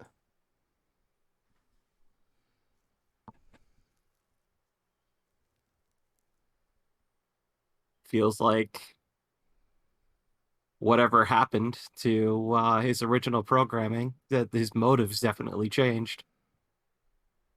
I did see him have a bit of a glitch a few days ago when I was walking past him. And last night, after something happened, he was perturbed that no one had killed each other yet.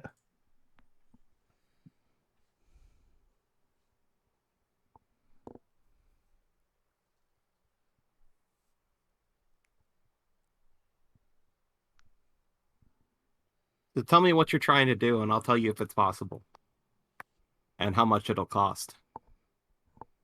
What I'm trying to do can't be helped by you. At least not yet.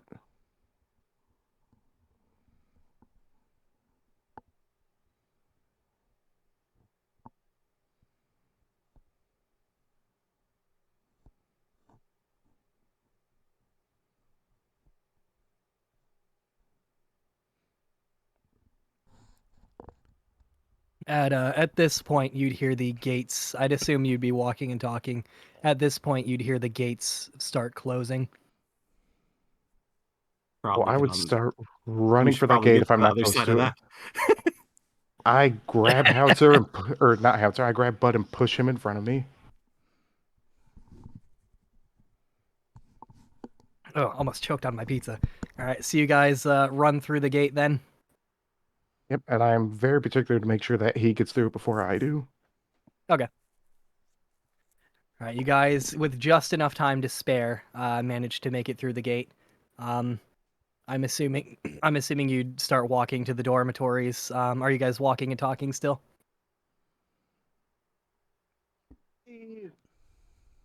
Would say to him, "Do you want something that'll make you feel a bit safer down here?"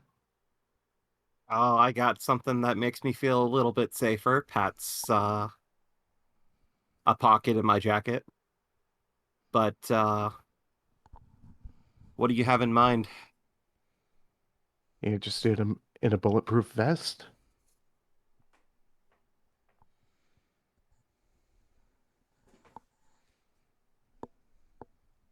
How obvious is it that you're wearing it?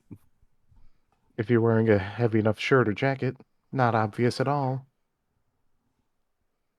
I might be able to find something that's a little heavier. Yeah, with what's going on. If you've got one that'll fit. It's adjustable. And I will pull one out and hand it to him. Okay, you can go ahead and add that to your inventory. I don't know the answer, but maybe you do. How much do those weigh? Probably not. Well, Like some of them under are 5 pounds. Oh, really? I thought they were like heavy. Not the lightweight ones. Okay, because I know the 'Cause ones police use are like 50 pounds. You're thinking of the ones a soldier uses, and that's because it's a hardened steel or ceramic plate. Oh, yeah, that makes sense. All right, so yeah, you can go ahead and add that to your inventory then, bud. How much did you say? Under 5 pounds. Okay. And that's rated for like handguns and stuff, right? Yes. Okay.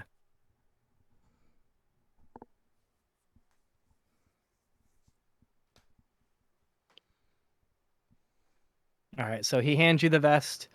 Oh, I should probably tell you. You weren't at the thing. And I tell him about the party and how it's masquerade and how you're required to be there. It's incredibly interesting. I just bought a very fancy custom suit from the shop earlier today. Oh, Should be ready by now. I would not use that because they specifically said that we're all gonna wear the same thing.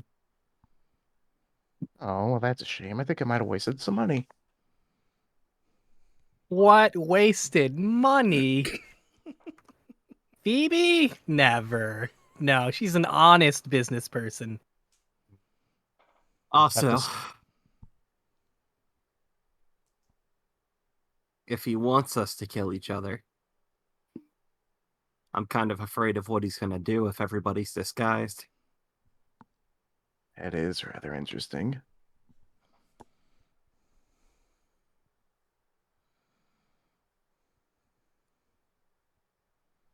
I'll try to keep Marionette in check. Please don't aggravate her anymore. I have no intention to. Just making sure she got what she gave.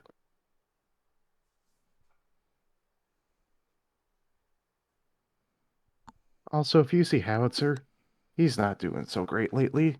Cut him some slack. I'll see what I can do. Sounds good. And I'll head back up to my room. Okay. You head back up to your room. Do you stop by anywhere before you head back to yours, bud, or do you just head straight to yours also? I'll check on Marionette.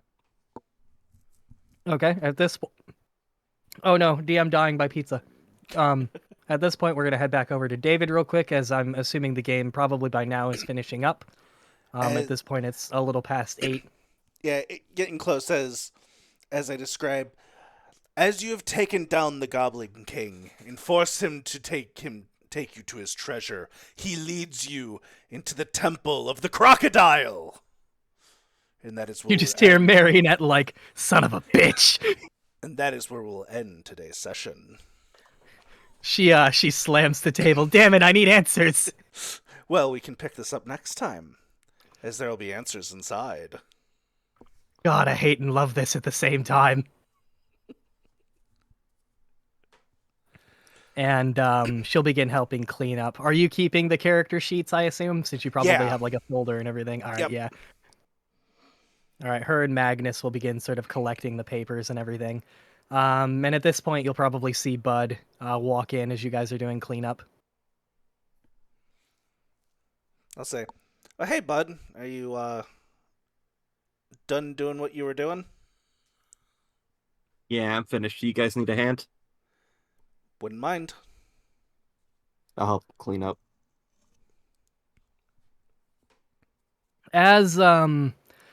As you're all cleaning up, David, you'll notice Marionette look at you, and she stops cleaning for a moment, and she'll speak to you in front of everybody.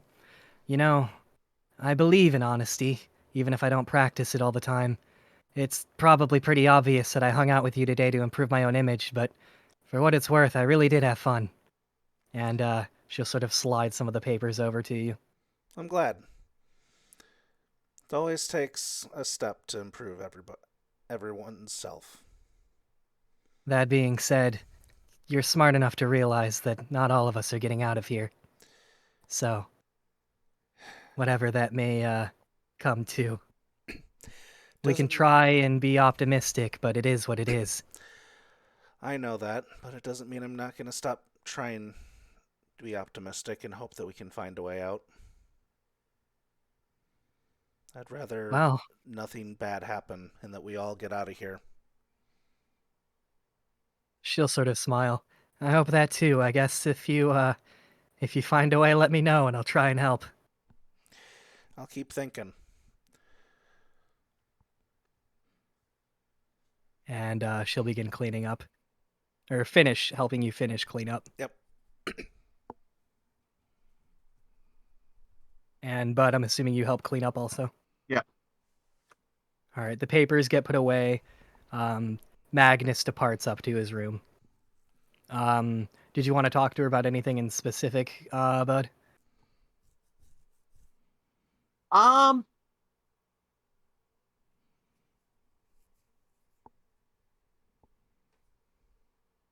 I'd follow her for as long as she lets me. Yep, she wouldn't chase you away or anything. So you're waiting until she heads back up to her room then? Oh, no, I'm following her up to her room, too. I see. So you're shadowing her, it sounds. No, just kidding. No.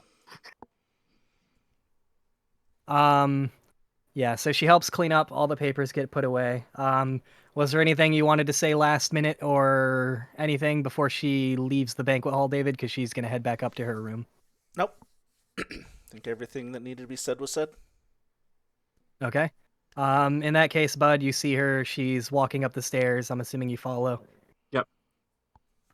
She'll talk to you as you both sort of get more, I guess, alone.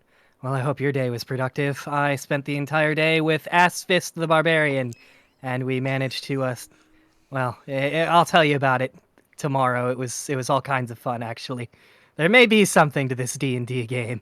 I might actually take it up as an actual hobby. Yeah, I've played it a few times myself, though we were all a little bit more, not sober. I can see how that might make the game more interesting. Yeah. And she won't really say too much else as she begins heading to her room. Be following her up to her room. Okay. You get to her room.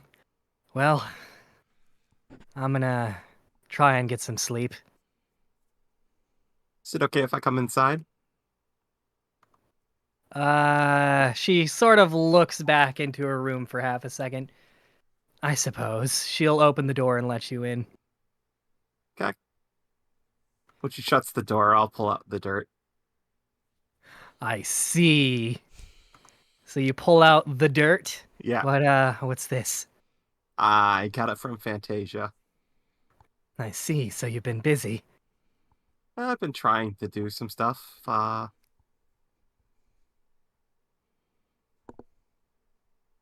I'm assuming you hand her the paper. Mm-hmm. She looks at it. Yes, this is very interesting. Of course, I knew most of this already. I just needed confirmation. Of Criminal course. record, assault with a laundry basket. Yup, I was there for that. That's interesting. Voted most likely to bite my ass, I see. Apparently the alligator excels in fucking up golf games. That's interesting. But yes, for the most of this, I pretty much knew. Of course, you know. But it's good to have confirmation. She'll put the note in her pocket. Yes, this might actually help me during our next D&D game. I can use this. Glad to hear it. Just don't let David see it. There's a thing there's a thing called metagaming that's generally frowned upon. Ah, I see.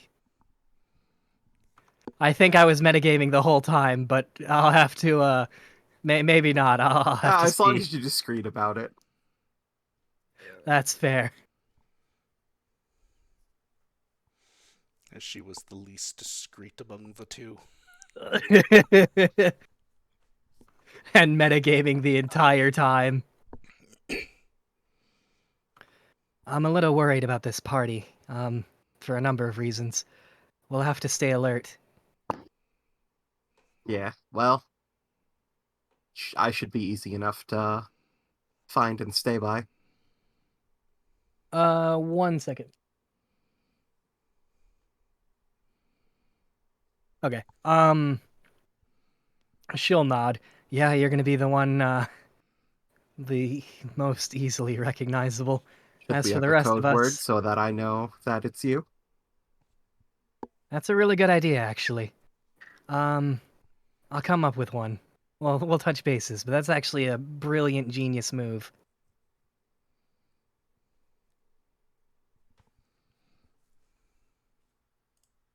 Alright, well, thank you for this.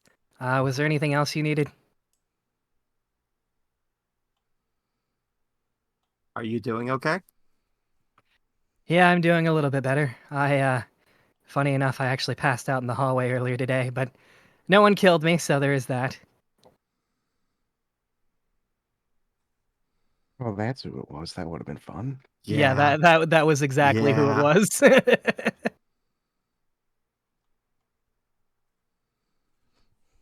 Have you been sleeping? Have you been getting enough? Yeah, like I said, I passed out in the hallway, so you know, good normal amount. I maybe a little less, but I suppose that's true for everybody.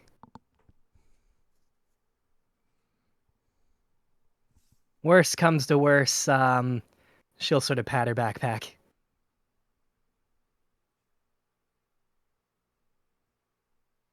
Would it help if I stayed with you? Unless you plan on guarding the door for the alligator. No, I think I'll be good.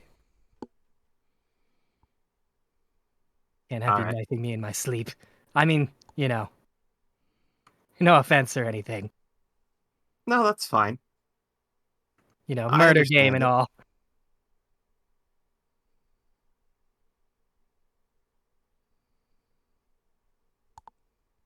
But if there's any issues, I'll come to you first. All right. Have a good night then. She'll nod, and I'm assuming you take your leave. Yep. I spent so much time on that piece of paper. Not actually, but I thought it was funny. All right, so you leave. I'm assuming you head back to your dorm. Yep. Okay. And we'll head on over back to Allison real quick. It's about closing time. I'm assuming you and Castanet head back. Yeah. The two of you have failed utterly to locate Fantasia. Castanet seems to be calming down a little bit, as you're probably, I'm assuming, just nodding as she talks about how she's gonna reel herself in a man. Yeah. All right. Did you have anything in particular you wanted to do, or are you just heading up to your room? Yeah, I'll probably just head up to my room unless I specifically see Ian.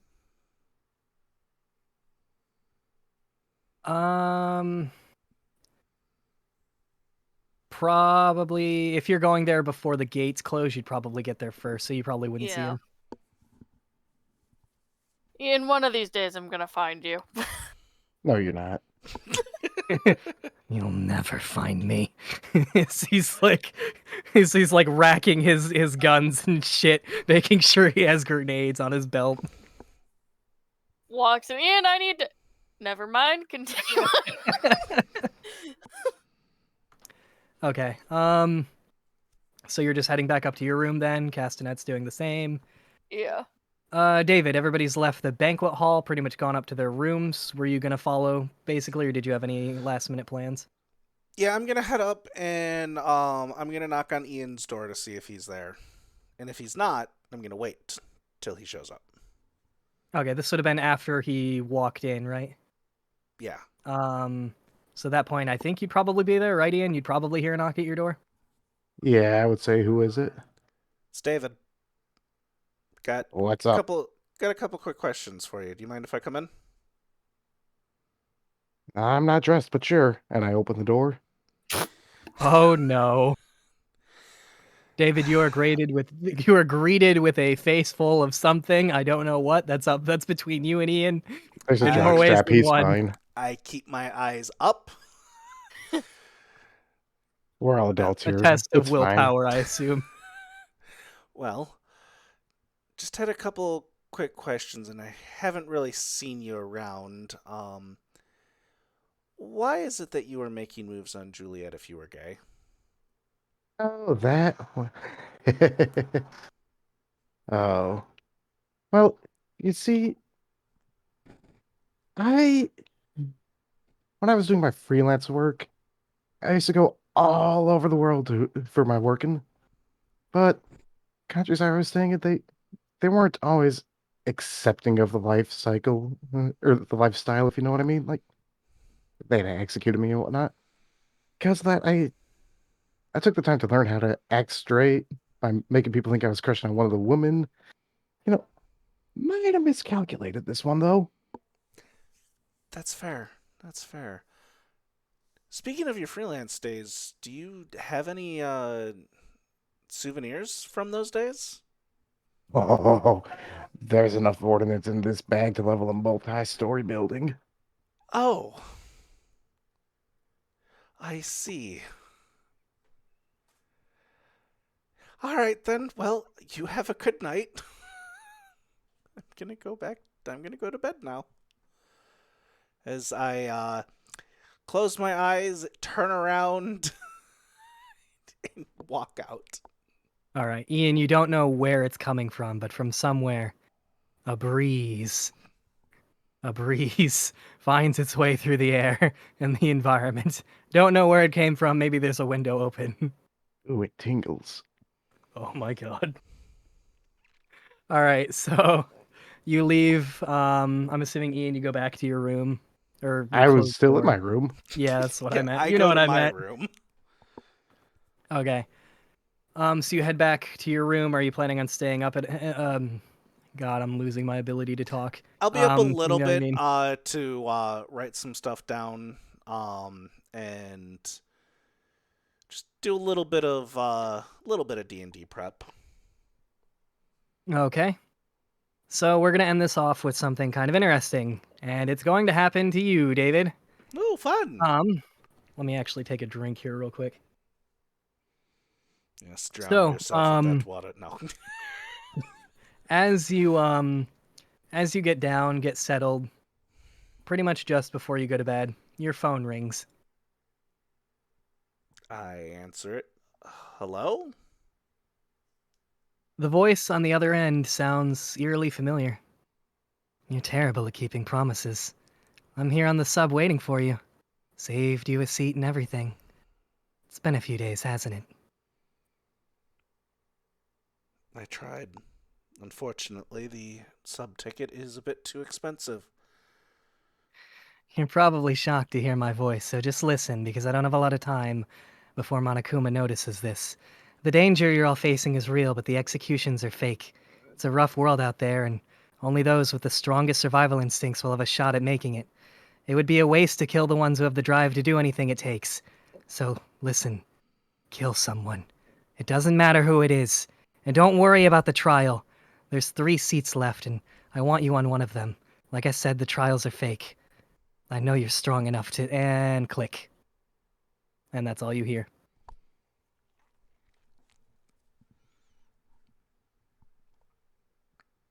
Go back to bed. All right. I hope that was interesting. And let me just double check my notes, but I'm pretty sure that's going to be it for this session. Yep. That's going to be it for this session. So I hope you guys all had fun. I hope that was all interesting. Yeah? Oh, it definitely was.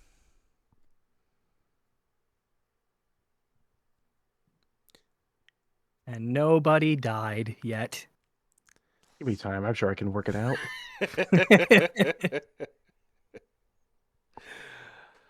By the way, we could have a fun conversation later, Ian. Oh, I'm sure. Well, chat, thank you for joining us. That was session 8 of Danganronpa. Join us next week for the cleanup episode of Tyranny of Dragons, where poor Scribble is still Right. dead. And then, yeah, more to come after that. So I hope you all enjoy, and we'll catch you next time. Bye-bye! Bye-bye.